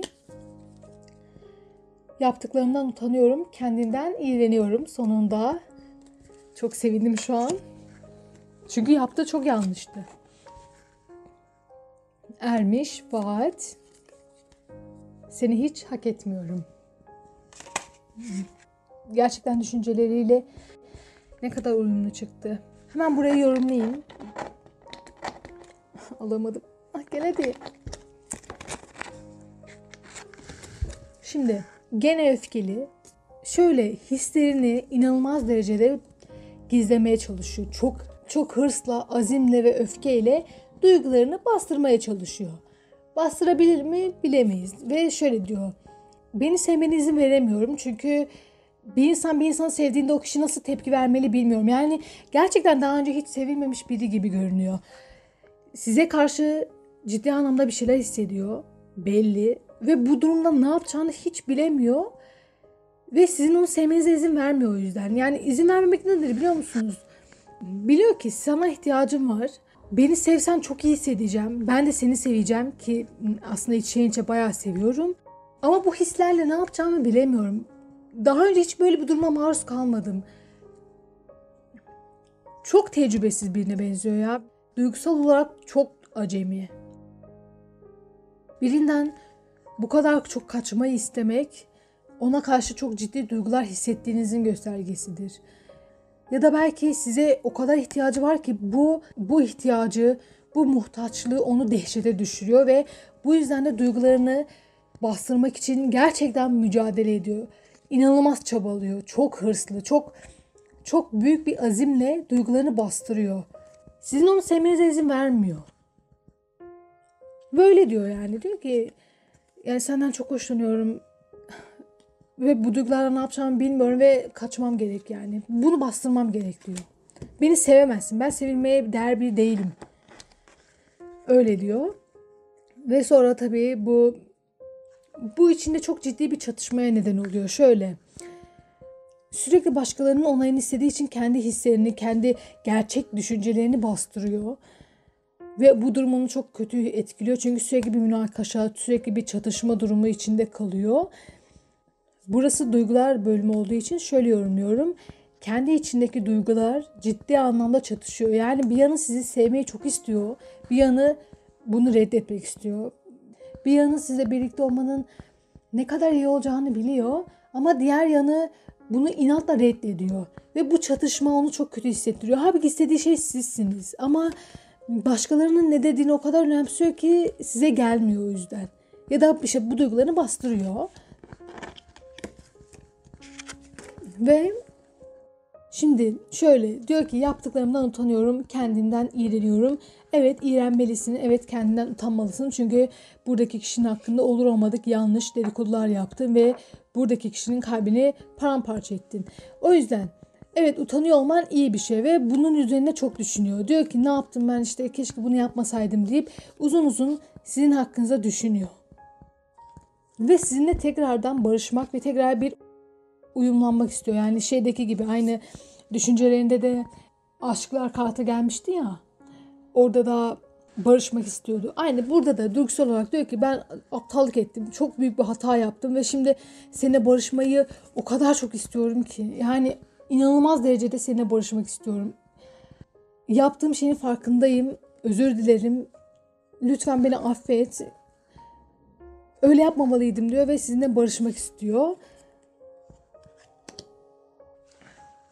Sonra da işte şöyle diyor ki sürekli sana bakıyorum, sürekli seni izliyorum, sürekli seni stalkluyorum, sürekli seni hissetmeye çalışıyorum ve seninle bir gelecek düşünüyorum. Aslında senin de olsam hayatım ne kadar iyi olurdu. Bunu düşünüyorum, bunun hayallerini kuruyorum, bunu arzuluyorum diyor. Ama sonra da işte diyor ki ama seni hiç hak etmiyorum. Ama bu sana bakmamı, seni arzulamamı, sürekli seni düşünmemi engellemiyor. Sürekli seni düşünüyorum. Sürekli seni izliyorum. Gezi gezi sana bakıyorum. Sana baktığımdan haberim bile yok. Ya da seni gözlemlediğimden haberim bile yok. Ama tamamen sana odaklanmış durumdayım. Ve seninle bir gelecek fikri içimi kıpır kıpır ediyor. Ama işte ben o kadar iyi biri miyim? Aslında seni hak etmiyorum. Çünkü sen gerçekten çok iyi, çok tatlı birisin. Gerçekten anlayışlı birisin ve ben seni hak etmiyorum. Sana çok kez ihanet ettim. Seni çok kez sırtından bıçakladım. Ama gene de seni sevmeyi durduramıyorum ve bu durum sinirimi bozuyor diyor. Şöyle diyeyim, size olan hislerinde çok net bir şekilde sizinle birlikte olmak istiyor. Bakın buradaki mutlu çifti görüyorsunuz. Seninle birlikte olmak istiyorum diyor. Seni istiyorum gerçekten. Sana odaklandım. Sen benim ışığımsın. Zaten yıldız kartı da çıkmıştı düşüncelerinde. Duygularında da bakın burada da ışık var. Sen benim ışığımsın. Sana odaklandım. Seni hiç hak etmiyor olmama rağmen seni istemeyi durduramıyorum. Sürekli seni arzuluyorum. Bana çok iyi geleceğini biliyorum. Bu tedirginlikle ne yapacağımı bilemiyorum. Sana saldırıyorum ama sonra pişman oluyorum. Sonra kendimi çok kötü hissediyorum. Yaptıklarımdan dolayı kendimden iğreniyorum. Ve sonra gene kendimi seni seviyorken buluyorum diyor. Duyguları bu şekildeydi. Sizin duygularınız nasıl? Ona bakalım. Değnek ikilisi, yeni başlangıçlar ve benim için çok özelsin. İmparator, çabasız. Haklı olduğunu biliyorum ama kendi sonuçlarıma ulaşmam gerekiyor. Para kraliçesi, kuvvet, dağ. Sana çok bağlanmış gibi hissediyorum. Kendimi tamamen sana kaptırdım. Para şövalyesi, nimetler. Hiçbir şey söylememek, yapmamak ve uzak durmak kolayıma geliyor. Dediğim gibi siz gerçekten sevmeyi biliyorsunuz. Bu kişi bilmiyor ama hiç bilmiyor. Ama siz biliyorsunuz. Şöyle diyorsunuz ki seninle bir birliktelik hayali kuruyorum ve seninle birlikte olmak fikri Seninle bir yeni başlangıç yapmak fikri içimi kıpır kıpır ediyor. Çünkü sen benim için çok özelsin ve sana çok değer veriyorum. Seni çok istiyorum, seni çok arzuluyorum. Buradaki dünyam sensin. Sana odaklandım, sana gelmeyi çok istiyorum. Birlikte yeni bir başlangıç yapmanın hayallerini kuruyorum diyorsunuz. Siz böyle söylerken o duygularını bastırmaya çalışıyor. Ve sizin onu sevmenizi istemiyor. Mesela siz burada çok net bir şekilde diyorsunuz ki kendimizi kandırmaya gerek yok. Ben seni seviyorum diyorsunuz. Ama o diyor ki hayır beni sevme. İnan ki ben sevilecek biri değilim. Seni hiçbir şekilde hak etmiyorum diyor. Ama siz onu seviyorsunuz. Ona çok kıymet veriyorsunuz. Demek ki onu sevmeye ihtiyacınız var. Böyle düşünelim. Sonra da siz diyorsunuz ki evet biliyorum haklısın. Ne olduğunu farkındayım. Senin nasıl bir tip olduğunun farkındayım. Bana neler yaptığının farkındayım. Gayet her şeyi anlıyorum. Çok netim, çok eminim. Diyorsunuz ki ne olduğunu farkındayım. Haklı olduğunu biliyorum. Evet sen sevilmeye değer biri değilsin ya da seni sevmeme izin vermiyorsun. Bunun farkındayım diyorsunuz. Ama kendi sonuçlarıma ulaşmam lazım ve bunun için çabalamayacağım ama hani şöyle. Evet haklısın seni sevmemeliyim. Çünkü beni hak etmiyorsun. Ama ben öyle düşünmüyorum. Öyle düşünmek istemiyorum. O yüzden bekliyorum. Bir gün beni seveceğinden emin bir şekilde bekliyorum. Çabasız bir halde. Akışa bıraktım. Her şey olan sürece bıraktım. Belki birlikte oluruz, belki olmayız. Ne olur ne olmaz hiç belli olmaz. Ben bekliyorum bakalım olacak mı? Evet seni sevmemem gerektiğini söylüyorsun. Evet senden uzak durmam gerektiğini söylüyorsun. Evet bana zarar veriyorsun. Haklı olduğunu biliyorum. Seni sevmemem gerektiğini biliyorum ama kendi sonuçlarıma ulaşacağım ve bekleyeceğim. Zaman veriyorum. Bekliyorum diyorsunuz. Çünkü bir gün bana geleceğini ve benim imparatorum olacağını da biliyorum yani. Her şeyi akışına bıraktım. Bakın akışına bıraktım. Öyle diyorsunuz. Niye akışına bırakıyorsunuz? Mesela neden bu kişiyi aslında sevmemeniz gerektiğini bildiğiniz halde gene de kendinizi onu sevmekten alıkoyamıyorsunuz. Çünkü ona çok bağlanmış hissediyorsunuz. Çok kuvvetli bir şekilde, çok net bir şekilde ona bağlanmış hissediyorsunuz. Çünkü kendinizi çok değerli hissettiriyor. Öyle diyorsunuz. Yani şöyle diyorsun ki sana çok bağlandım. Çok güçlü bir şekilde sana kapıldım. Çünkü beni çok değerli hissettiriyorsun. Çok alımlı, çok kıymetli biri gibi hissettiriyorsun ve bu his çok hoşuma gidiyor ve bu hisse bağımlıyım anladın mı? Böyle hissetmek istiyorum. Böyle değerli hissetmek istiyorum ve bu yüzden de sana gerçekten kapıldım diyorsunuz. Ve o yüzden de seni sevmemem gerektiğini bildiğim halde bunu umursamıyorum. Çünkü benim için çok özelsin ve seni sevmek istiyorum diyorsunuz. Çünkü değerli hissetmeye gerçekten çok ihtiyacım var. Ve senin olman beni kendimi değerli ve güçlü hissettiriyor. O yüzden üzgünüm. Sen ne kadar beni sevmeye, hayır beni sevmeni istemiyorum, seni hak etmiyorum desen de ben üzgünüm yani. Sana olan hislerim var ve bunlar asla yokmuş gibi davranmayacağım. Bunlar var, kabule geçtim ve bekliyorum. Hazır olmanı bekliyorum diyorsunuz.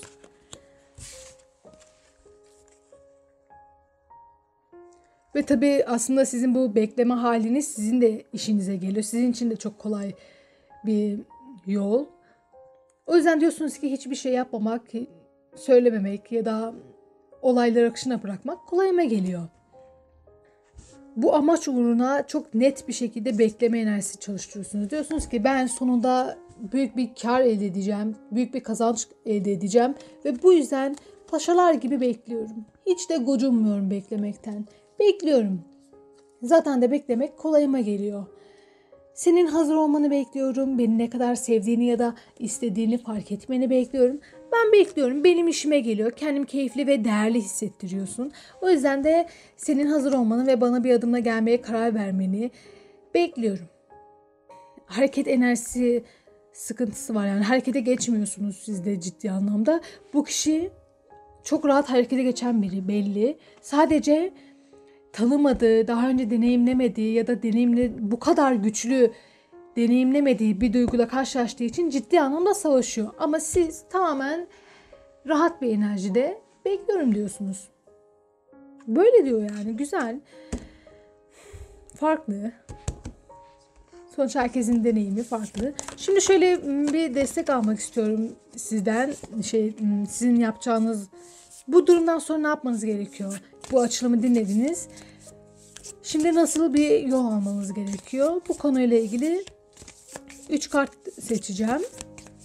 Destek amaçlı ne yapmanızı söyleyen ruh hayvanları kartından.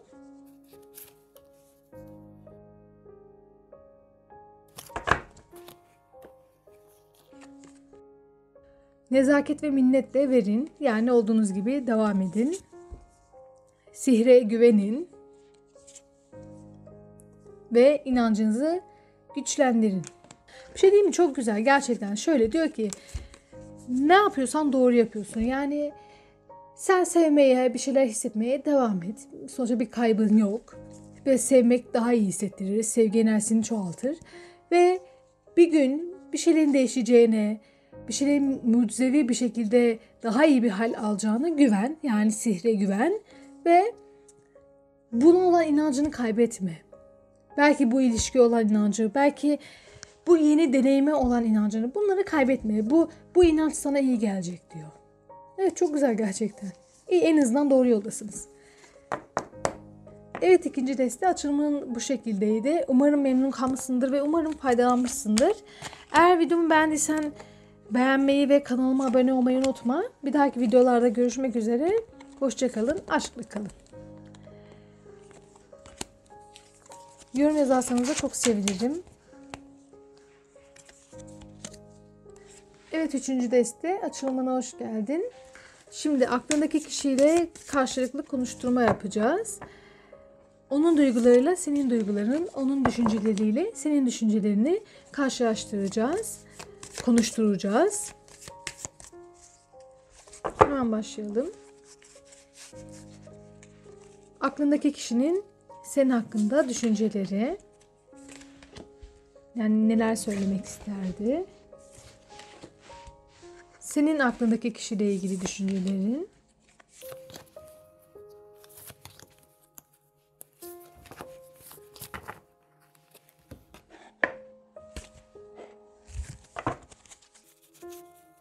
Aklındaki kişinin düşünceleri.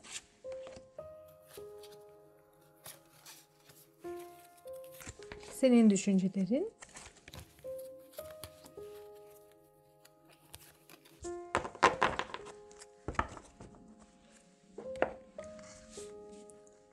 Hemen konuşturma kartlarımdan da alalım. Şimdi aklındaki kişi düşüncelerinde sana neler söylemek isterdi? Ya da bilinçaltının en derinlerinde neler var?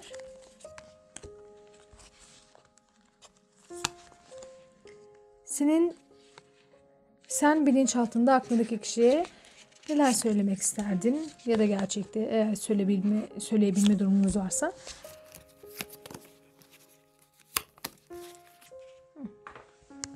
Hemen başlayalım.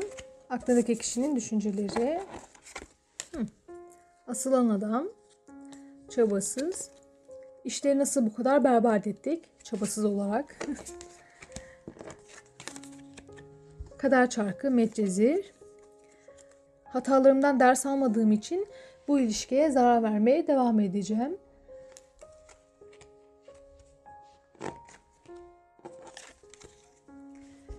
Kupa altılısı, parıltı.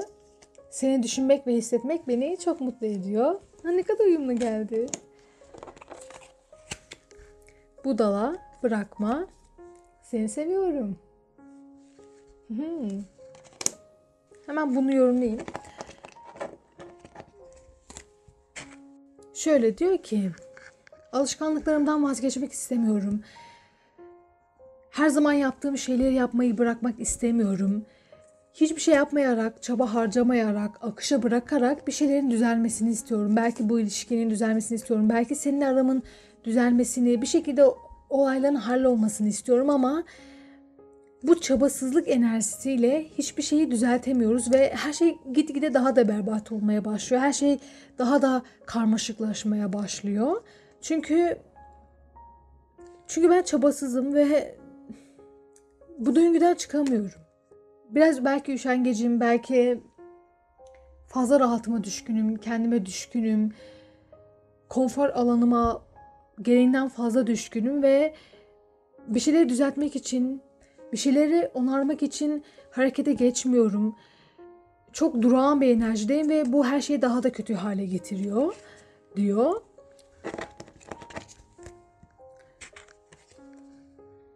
Hatalarımdan ders almalıyım ve hoşuma gitmese de bir şeyleri değiştirmeye artık karar vermeliyim. Çünkü öbür türlü sürekli duygusal olarak çok dalgalanıyorum. Düşüncelerimde çok bir iyimser oluyorum, bir kötümser oluyorum. Ne yapacağımı bilemiyorum. Çok ikilemde kalıyorum. Ve aslında net bir adım atmalıyım. Durumu çözmek için, bizi çözmek için, yaşadıklarımızı ya da düzeltilmesi gerekenleri düzeltmek için istemesem de bir adım atmalıyım ve işleri yoluna koymalıyım ama bunu yapmıyorum. Hatalarımdan ders almıyorum ve bu ilişkiye zarar veriyorum. Ve bunun da farkındayım. Değişmem gerektiğinin farkındayım. Senin hayatıma çok iyi geldiğini ve beni dönüştürdüğünün farkındayım. Beni dönüştürmenin bana da çok iyi geleceğinin farkındayım ama nedense bunu yapmıyorum. Bile bile, göz göre göre hatalarımı düzeltmiyorum. Hatta işin üzücü yanı bundan ders de almıyorum. Yani bunu yapmamalıyım deyip dertlenmiyorum da. Ve bu durum bize zarar veriyor. Aramızdaki dinamiğe zarar veriyor. Hareketle ilgili bir sıkıntısı var burada da.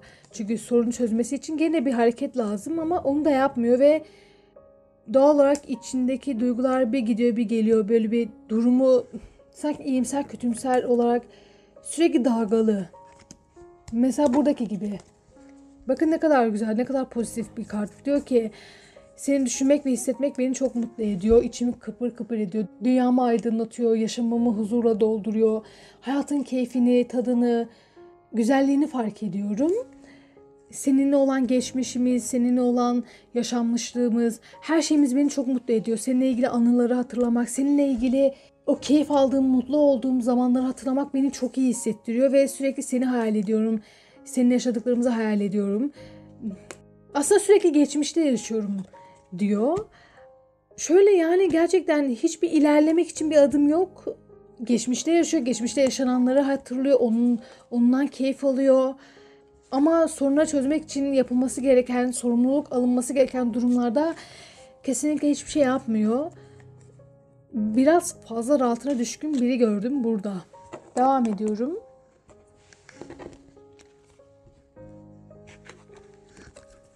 Ve sonra hadi her şeye sıfırdan başlayalım. Yeniden başlayalım. Arkamızdaki bu acıyı, sonbaharı, yaşadığımız üzüntüleri hepsini bırakalım. Her şey yeniden sıfırdan başlayalım.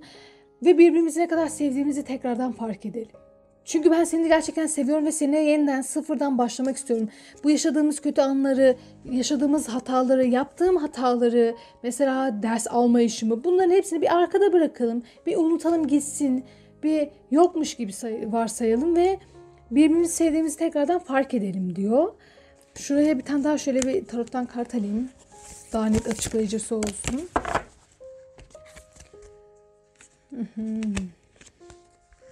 Çünkü diyor ki çok çaresiz hissediyorum. Eğer geçmişi geçmişte bırakmazsak mahvolurum. Çünkü onu düzeltemem. Burayı halledemem ben. Bu sorunları çözemem. O yüzden ya geçmişi geçmişte bırakacağız ya da ikimiz de kaybedeceğiz. Halbuki ben seni seviyorum. Seninle bir başlangıç yapmak istiyorum. Ama seninle iyi bir başlangıç için yaşadıklarımızı unutmamız gerekiyor. Belki burada aldatılmalar oldu. Belki birbirini sırtından bıçaklama durumları oldu. Ya da sürekli aynı hataların tekrarlandığı bir kısır döngü oluştu. O da diyor ki ben değişmem. Değişmek istemiyorum. Eğer beni değişmeye zorlarsan değişemem. Ve kendimi daha kötü hissederim. Kapağı kısılmış gibi hissederim. Özellikle de zihinsel olarak kendimi çok yıpranmış hissederim. Ve bu durum beni çok bunaltır. Çok zorlar. Zihnimi çok zorlar. Ve bununla uğraşmak istemiyorum. Bırakalım gitsin. Aha geçmişte bırakalım ve seninle yeni bir başlangıç yapalım. Ne kadar keyifli olur. Baksana ne kadar iyi olur. Mutlu oluruz ikimiz de. Çünkü bak seni gerçekten çok seviyorum diyor. Düşüncelerinde böyle. Ama hatalarından ders alması gerekiyor. Hatalarından ders alıp dönüşmesi gerekiyor kader çarkıyla. Çünkü kader çarkı şöyle der. Acı verse bile, istemesen bile dönüşmek çok iyi gelir der. Ve bu kişi dönüşmeyi inatla erteleyip geçmişi, o güzel zamanları hatırlayarak kendini aslında kandırıyor. Ve size de diyor ki bak hani ben seni seviyorum, boş ver geçmişi. Ama burada çözülmesi gereken sorun çözülmediği müddetçe ikiniz de huzura eremeyeceksiniz, çok belli. Neyse, bir de sizin düşüncelerinize bakalım. Kupa şövalyesi, karma. Sanırım seni tamamen kaybettim ve bu benim hatam. Kupa kraliçesi, tek başınalık. Sende ihtiyacım olan her şey var. Bunu biliyorum ama almaya korkuyorum.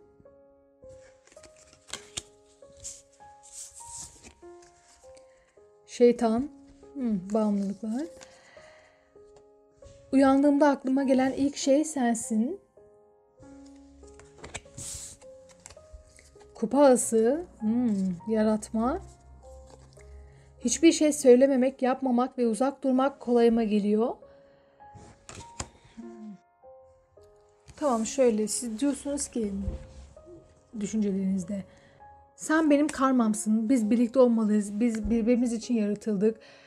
Bir elmanın iki yarısı gibiyiz ve senden gerçekten çok hoşlanıyorum. Seni gerçekten çok seviyorum ve sana ciddi bir adımla gelmek istiyorum. Çünkü seni tamamen kaybetmiş olmaktan korkuyorum ve bunun benim hatam olmasından korkuyorum. Ama hayır, sizin hatanız değil. İkinizin de belki hani belli başlı hataları var. Özellikle de aklınızdaki kişinin hiçbir şekilde hiçbir sorunu çözmeye çalışmaması gerçekten büyük bir sorun.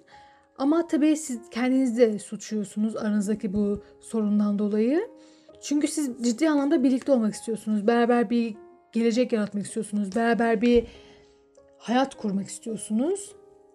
Birbirinize ihtiyacınızın olduğunu, ömür boyu beraber olmanız gerektiğini düşünüyorsunuz. O yüzden de onu kaybetmek fikri sizi çok üzüyor.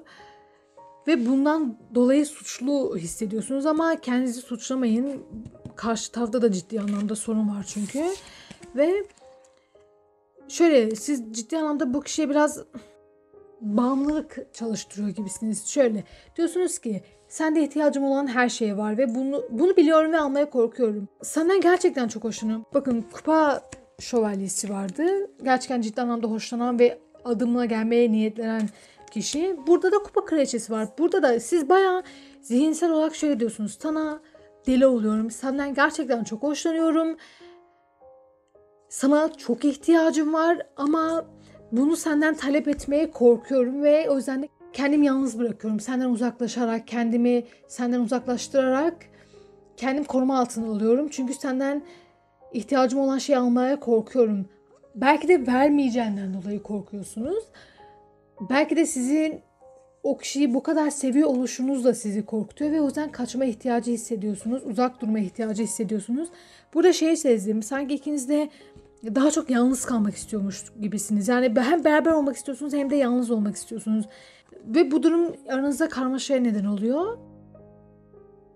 Ama siz sevginizden çok eminsiniz. Karşınızdaki kişi de sizi sevdiğinden çok emin. Yani bir zamanlar seviyordum, net. Hatırladıkça mutlu oluyorum. Ve geçmişi geçmişte bırakmak istiyorum ama hiçbir sorun çözmeyeyim istiyorum diyor. Ama halbuki çözmesi gerek. Beni bu yalnızlıktan, tek başınalıktan ancak sen kurtarabilirsin diyorsunuz. Sana çok ihtiyacım var. Senin sevgine, ilgine, bana adanmana gerçekten çok ihtiyacım var. Çünkü yapayalnızım, tek başınayım ve sana ihtiyacım var. Ve bunu senden nasıl isteyeceğimi bilmiyorum diyorsunuz. Ve sana bildiğin taktım yani. Takıntılıyım şu an. Sürekli seni düşünüyorum. Sürekli yaşadıklarımızı düşünüyorum. Yaşayabileceklerimizi düşünüyorum. Ama bu yani sana bağımlılık derecesinde. O kadar güçlü bir kuvvetle sana bağımlıyım ki her dakika aklıma geliyorsun. Her saniye aklıma geliyorsun. Sürekli zihnimin bir köşesindesin ve seni düşünmeden duramıyorum diyorsunuz. Yani siz burada ciddi anlamda bağımlısınız bu kişiye. Düşünce olarak çok ciddi anlamda o kişiyi sürekli düşünüyorsunuz. Ve bunu gereğinden fazla bağımlılık derecesinde yapıyorsunuz. Ve ondan ciddi bir adım bekliyorsunuz ya da aramıza tekrardan, aslında ikiniz de tekrardan bir şeylerin başlamasını istiyorsunuz. Belki de bu bitmiş bir ilişki, çünkü şöyle düşündüğümüzde o sizi hatırlayıp mutlu olduğunda siz de aslında ona ne kadar bağımlı olduğunuzu fark ediyordunuz. Ve o geçmişi geçmişte bırakalım ve birbirimizi ne kadar sevdiğimizi fark edelim. Çünkü seni gerçekten çok seviyorum dediğinde siz de diyorsunuz ki evet, ben de seninle bir başlangıç yapmak istiyorum. Yeniden, tekrar, sıfırdan bir tekrar başlangıç yapmak istiyorum ben de. Yeni bir başlangıç yaratma fikri benim çok hoşuma gidiyor. Bunun hayaliyle, bunun ihtimaliyle keyifleniyorum diyorsunuz. Ama ben de aynı senin gibi hiçbir şey yapmamak, söylememek, harekete geçmek istemiyorum. Ben de kolaya kaçıyorum aynı senin gibi. Biri yapsın, biri bu durumu halletsin, biri bizim ilişkimizi tekrar düzeltsin, aramızdaki sorunları çözsün istiyorum ama bunu ben yapmak istemiyorum. Bunu sen de pek yapacak gibi durmuyorsun. Bu durum nasıl çözülür bilmiyorum. Bu yüzden zaten birlikte olma ihtimalimizi kafamda yaratıyorum. Ama gerçek olur mu orası meçhul. Çünkü kimse harekete geçmiyor ve burada ciddi bir hareket sıkıntısı var ikinizde de. Ama siz ilk başta bir gitmek istediniz, yani ona bir adımla gitmek, bir ciddi bir ilişki için bir şeyler yapmayı ilk başta istediniz. Ama sonra siz de yok ben yapamam falan diye böyle bir geri çekildiniz. Düşünceler bu şekildeydi. O zaman burayı hemen toplayayım şöyle hızlıca.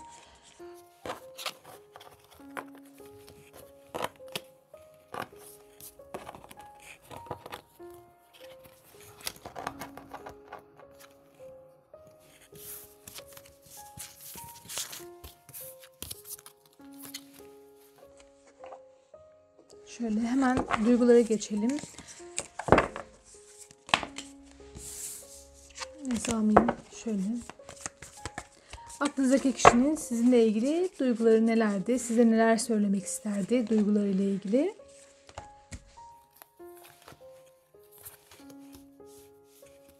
Peki siz aklınızdaki kişiyle ilgili duygularınızla ilgili neler söylerdiniz?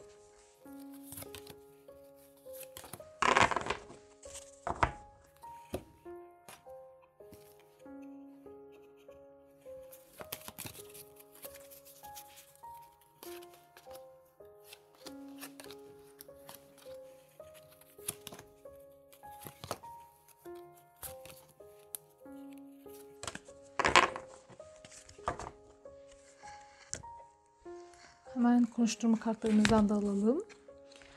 Aklınızdaki kişi duygularıyla ilgili size neler söylerdi?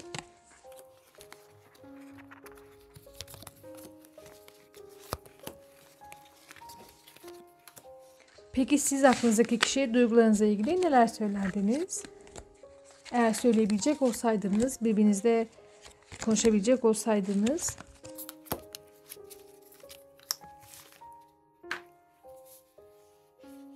Hemen başlayalım.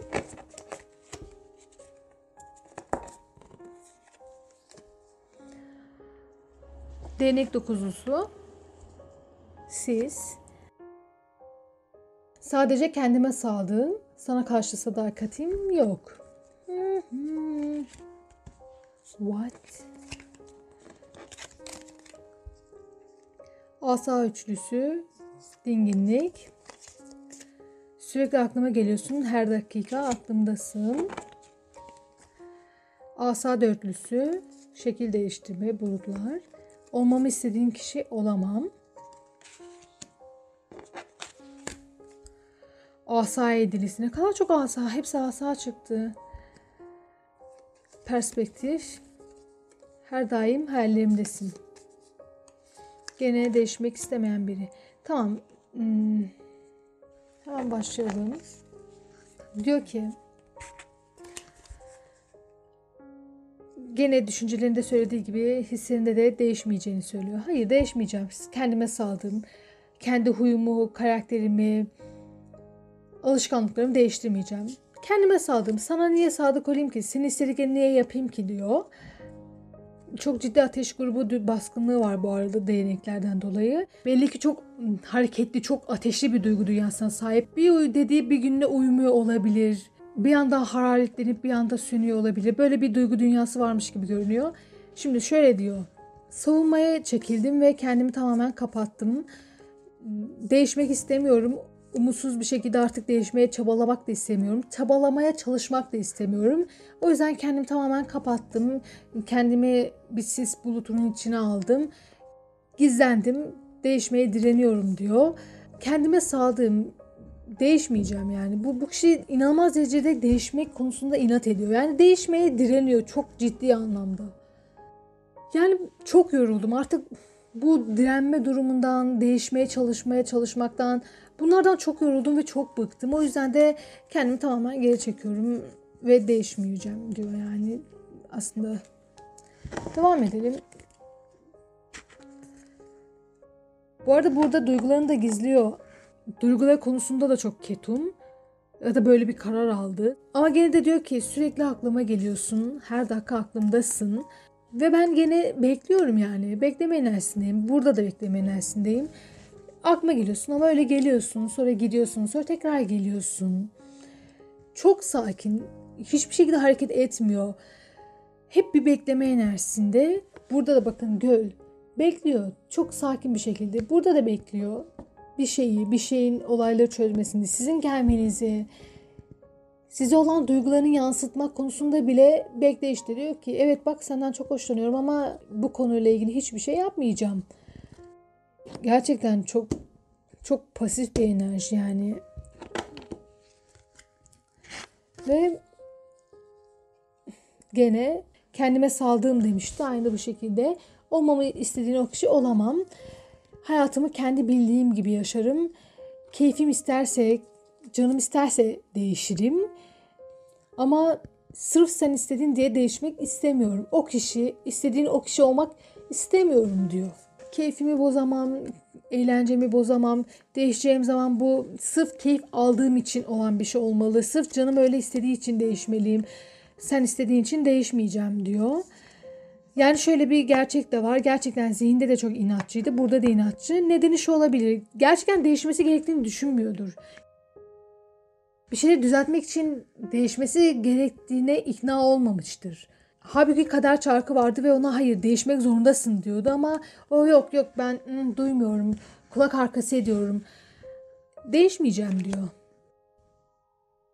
Sonra da tekrar bakın çok komik. Değişmeyeceğim ama seni seviyorum. Değişmeyeceğim ama seni seviyorum. Böyle aynı değnekler gibi. Böyle alevleniyor ateş grubu. Bir an evet hayır, evet hayır gibi. Sonra da diyor ki her daim hayallerimdesin. Ve şunun da farkında sizi beklettikçe böyle değişmeye direndikçe sizi kaybetme ihtimali ufaktan görünmeye başlamış ona. Yani o durgunluk enerjisi bir şey yapmıyor oluşu gitgide ona zarar verecek. Bunun da farkında içgüdüsel olarak görüyor. Mantıken perspektiften bir uzaktan baktığında sizi kaybettiğini görüyor. Kaybetme riskinin çok ciddi büyüdüğünün farkında. Ve bu yüzden hemen ortamı yumuşatmak için ya bak ama hep hayal ediyorum seni biliyor musun falan yapıyor ama eğer gerçekten istiyorsan değişmen gerekiyor ama buna inatla reddediyor ya. Sizi kaybetmenin eşiğine gelmek üzere bu yüzden. Yani duygusal olarak bunu fark etmiş. İçgüdüsel olarak diyor ki seni kaybetmek istemiyorum. Çünkü böyle davrandıkça bize zarar verdiğimin farkındayım ve seni kaybetmek ihtimali beni çok korkutuyor. O yüzden de seni sevdiğimi bil. Bak seni hep hayal ediyorum. Hani bunu bil diyor. Seni kaybetmek hiç istemiyorum. Ama değişmek de istemiyorum. İnan ki büyük bir ikilemdeyim yani. Olduğum gibi kalayım. Hiçbir şey etliye sütlüye karışmayayım. Hiçbir şey keyfimi bozmasın. Sorumluluk almayayım. Yapmam gerekenleri yapmayayım. Ama sen hep yanımda ol. Seni sevdiğimi bil. Ve hiç gitme. Sorunları çözmüyor muyuz? Çözmeyelim. Boş ver. Ne olacak ki? Beraber olmaya devam edelim. Yani bu kişinin sorumsuzluğu çok rahatsız edici şu an. Duygularında bile diyor ki hayır ya değişmeyeceğim. Ama bak senden hoşlanıyorum. Ama yani rüyanda görürsün. Asla farklı birine dönüşmeyeceğim. Hatalarımdan asla ders almayacağım. Ama yani seni de seviyorum. Unutma bunu falan. Çocuk avutur gibi yani. Devam edelim. Bakalım siz ne hissediyorsunuz? Tabii siz umutsuzluğa düştünüz ve kendinizi içinize döndünüz. İçinize kapandınız. Toksik bir ilişkide kapanı kısılmış hissediyorum. Bu kadar Evet, tabii ki de siz de durumun gayet farkındasınız. Şu şahsiyetin bu rahatına düşkünlüğü ve umursamazlığı çok yaralayıcı. Ve siz de bunun gayet farkındasınız. Asa şövalyesi, besleme. Artık nasıl hissettiğimi bilmiyorum. Kim olduğumu bile bilmiyorum.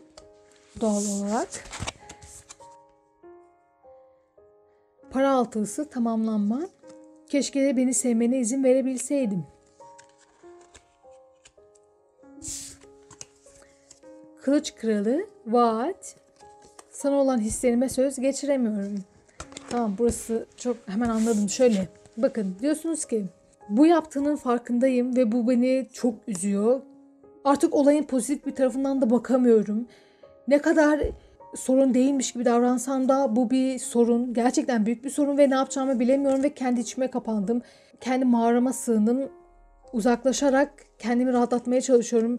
Bir şekilde bu durumu nasıl aşarımı çözmeye çalışıyorum. Hem bu kişiyle birlikte olup hem de nasıl mutlu olabilirimi çözmeye çalışıyorum. Çünkü hiçbir şekilde sorunlar çözülmüyor. Hiçbir şekilde problemler hallolmuyor ve durum gitgide umutsuz bir hal aldı. Ben resmen toksik bir ilişkideyim diyorsunuz ve bu size acı veriyor. Çünkü her şeyin farkındasınız. Bu çabasızlık enerjisi sizi çok yıpratır ve yıpratıyor da, bakar mısınız ne kadar üzülmüş durumdasınız.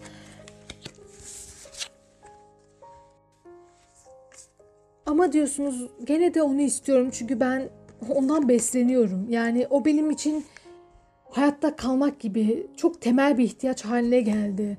Ondan besleniyorum ve onu bırakmak istemiyorum. O yüzden onu çok arzuluyorum diyorsunuz ve bu durum beni karman çorman yaptı. Çünkü artık nasıl hissettiğimi bilmiyorum. Kim olduğumu bilmiyorum. Hem onu istiyorum çünkü ondan besleniyorum, hem de bu yaptıklarından dolayı uzaklaşmam gerektiğini düşünüyorum ve yanlış bir ilişkide olduğumu gerçekten farkındayım ama aynı zamanda ona ihtiyacım da var. Ve bu ikilem beni çok yoruyor ve ne yapmam gerektiğini bilmiyorum. Onu sevsem zarardayım, sevmesem zarardayım. Ve bu bilinmezlik bana gerçekten zarar veriyor diyorsunuz. Çünkü bakar mısınız, onu istemek, onun hayatınızda olduğunu düşünmek sizi ne kadar keyiflendiriyor ve besliyor. Ama işte sorunlarınız çözülmediği için de sıkıntı çıkartıyor bu durum. Keşke diyorsunuz beni bu şekilde sevmene izin verebilsem. Keşke bana verdiğin bu 2-3 kuruşluk sevgin bana yetseydi. Bu şekilde beni sevmene izin verebilseydim. Ama veremiyorum, olmuyor. Bu sevgi bana yetmiyor diyorsunuz. Böyle sevilmek istemiyorum. Bu kadar az sevilmek istemiyorum diyorsunuz.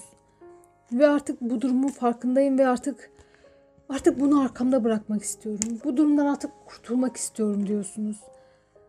Beni çok yıprattı, duygularımı çok yıprattı. Bu kadar hissediyorum, bu kadar bir şeyler yaşamak istiyorum ama karşılığında hiçbir şey alamıyorum. En azından birazcık emek bile alamıyorum diyorsunuz ve bunun artık bitmesini istiyorsunuz. Artık tamamlanmasını istiyorsunuz. Bu döngü, bu yaşananlar artık bitse de bir kurtulsam şu durumdan diyorsunuz. Tam artık böyle bırakma evresine geliyorsunuz. Diyorsunuz ki tamam bitti artık, uğraşmıyorum ya diyorsunuz. Bununla mı uğraşılır? Umutsuz vaka, yani bana kırıntı veriyor. Sevgi kırıntısı. Şey vardı ya, Teoman'ın şöyle bir şarkısı vardı ya. Aşk kırıntılarıyla doymaktansa aç kalırım bu hayatta. O şarkıya o kadar benziyor ki şu an şu 3 kart.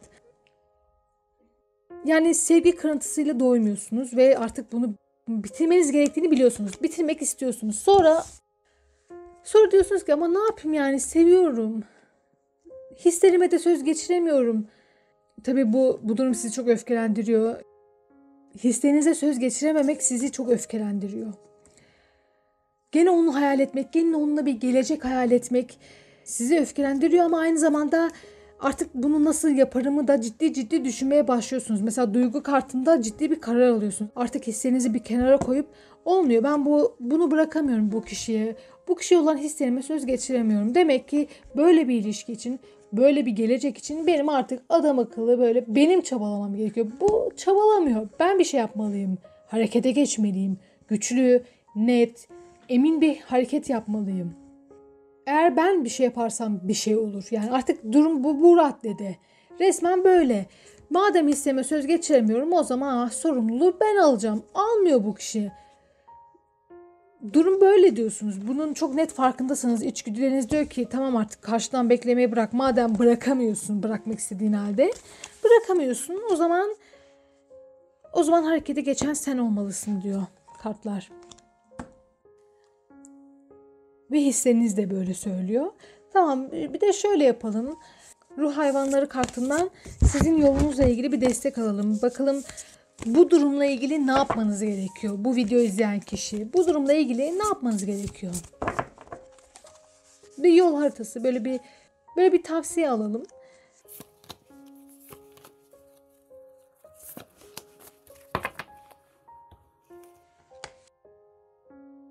Her zaman yeterlidir. Gerçek yanılsamanın ötesindedir. Her engeli aşın. Şimdi diyor ki her zaman yeterlidir. Yani ne demek? Şöyle. Kendinizi yetersiz hissediyorsanız, belki bu durumu, bu sorunu aşamayacağınızı düşünüyorsanız, bunun üstesinden gelemeyeceğinizi düşünüyorsanız diyor ki hayır, gelebilirsin, sakin ol, her zaman yeterlidir. Kıtlık bilincinden çık, yapamayacağını düşünmek alışkanlığından uzaklaş. Öyle değil, yapabilirsin, her zaman yapabilirsin. Çünkü gayet yeterlisin diyor. Ve Yusufçuk ruhu da diyor ki gerçek yanılsamanın ötesindedir. Yani maddi dünya, gerçekçi dünyanın ötesinde bir de gizli alemler, spiritüel alemler var. Ruhsal alemler. Bunların da farkına varın ve kendini bu kadar yoklukta ve sevgisiz hissetme. Gerçeğin ötesini gör. Yanılsamanın ötesini gör. Çünkü bazen önümüzde böyle sis vardır ve gerçeği göremeyiz ya. Belki böyle bir durumdasınız ve diyor ki hayır, sakin ol. Gayet yeterlisin. Her şeyi halledebilirsin ve gör. Fark edemediğin o ince detayları gör. Neyi gözden kaçırdığına dikkat et. Çünkü böyle olduğunda hayat daha keyifli, daha eğlenceli oluyor ve bu sayede de her engeli aşabilirsiniz. Yani kendine inan. Her şeyin olduğundan daha iyi durumda olduğunu ve göremediğin çok daha fazla fırsat, ihtimal ve seçeneğin olduğunu fark et ve o engelleri aşmak için mücadele et, girişimde bulun, aktif ol, güçlü olmaya çalış. Çünkü bunları yapabilirsin diyor. Evet, gerçekten çok güzeldi. Evet, 3. deste açılımın bu şekildeydi. Umarım memnun kalmışsındır ve umarım faydalanmışsındır. Videomu beğenip yorum yapmayı unutma ve kanalıma abone olursan çok sevinirim. Bir dahaki videolarda görüşmek üzere. Hoşça kalın, aşkla kalın.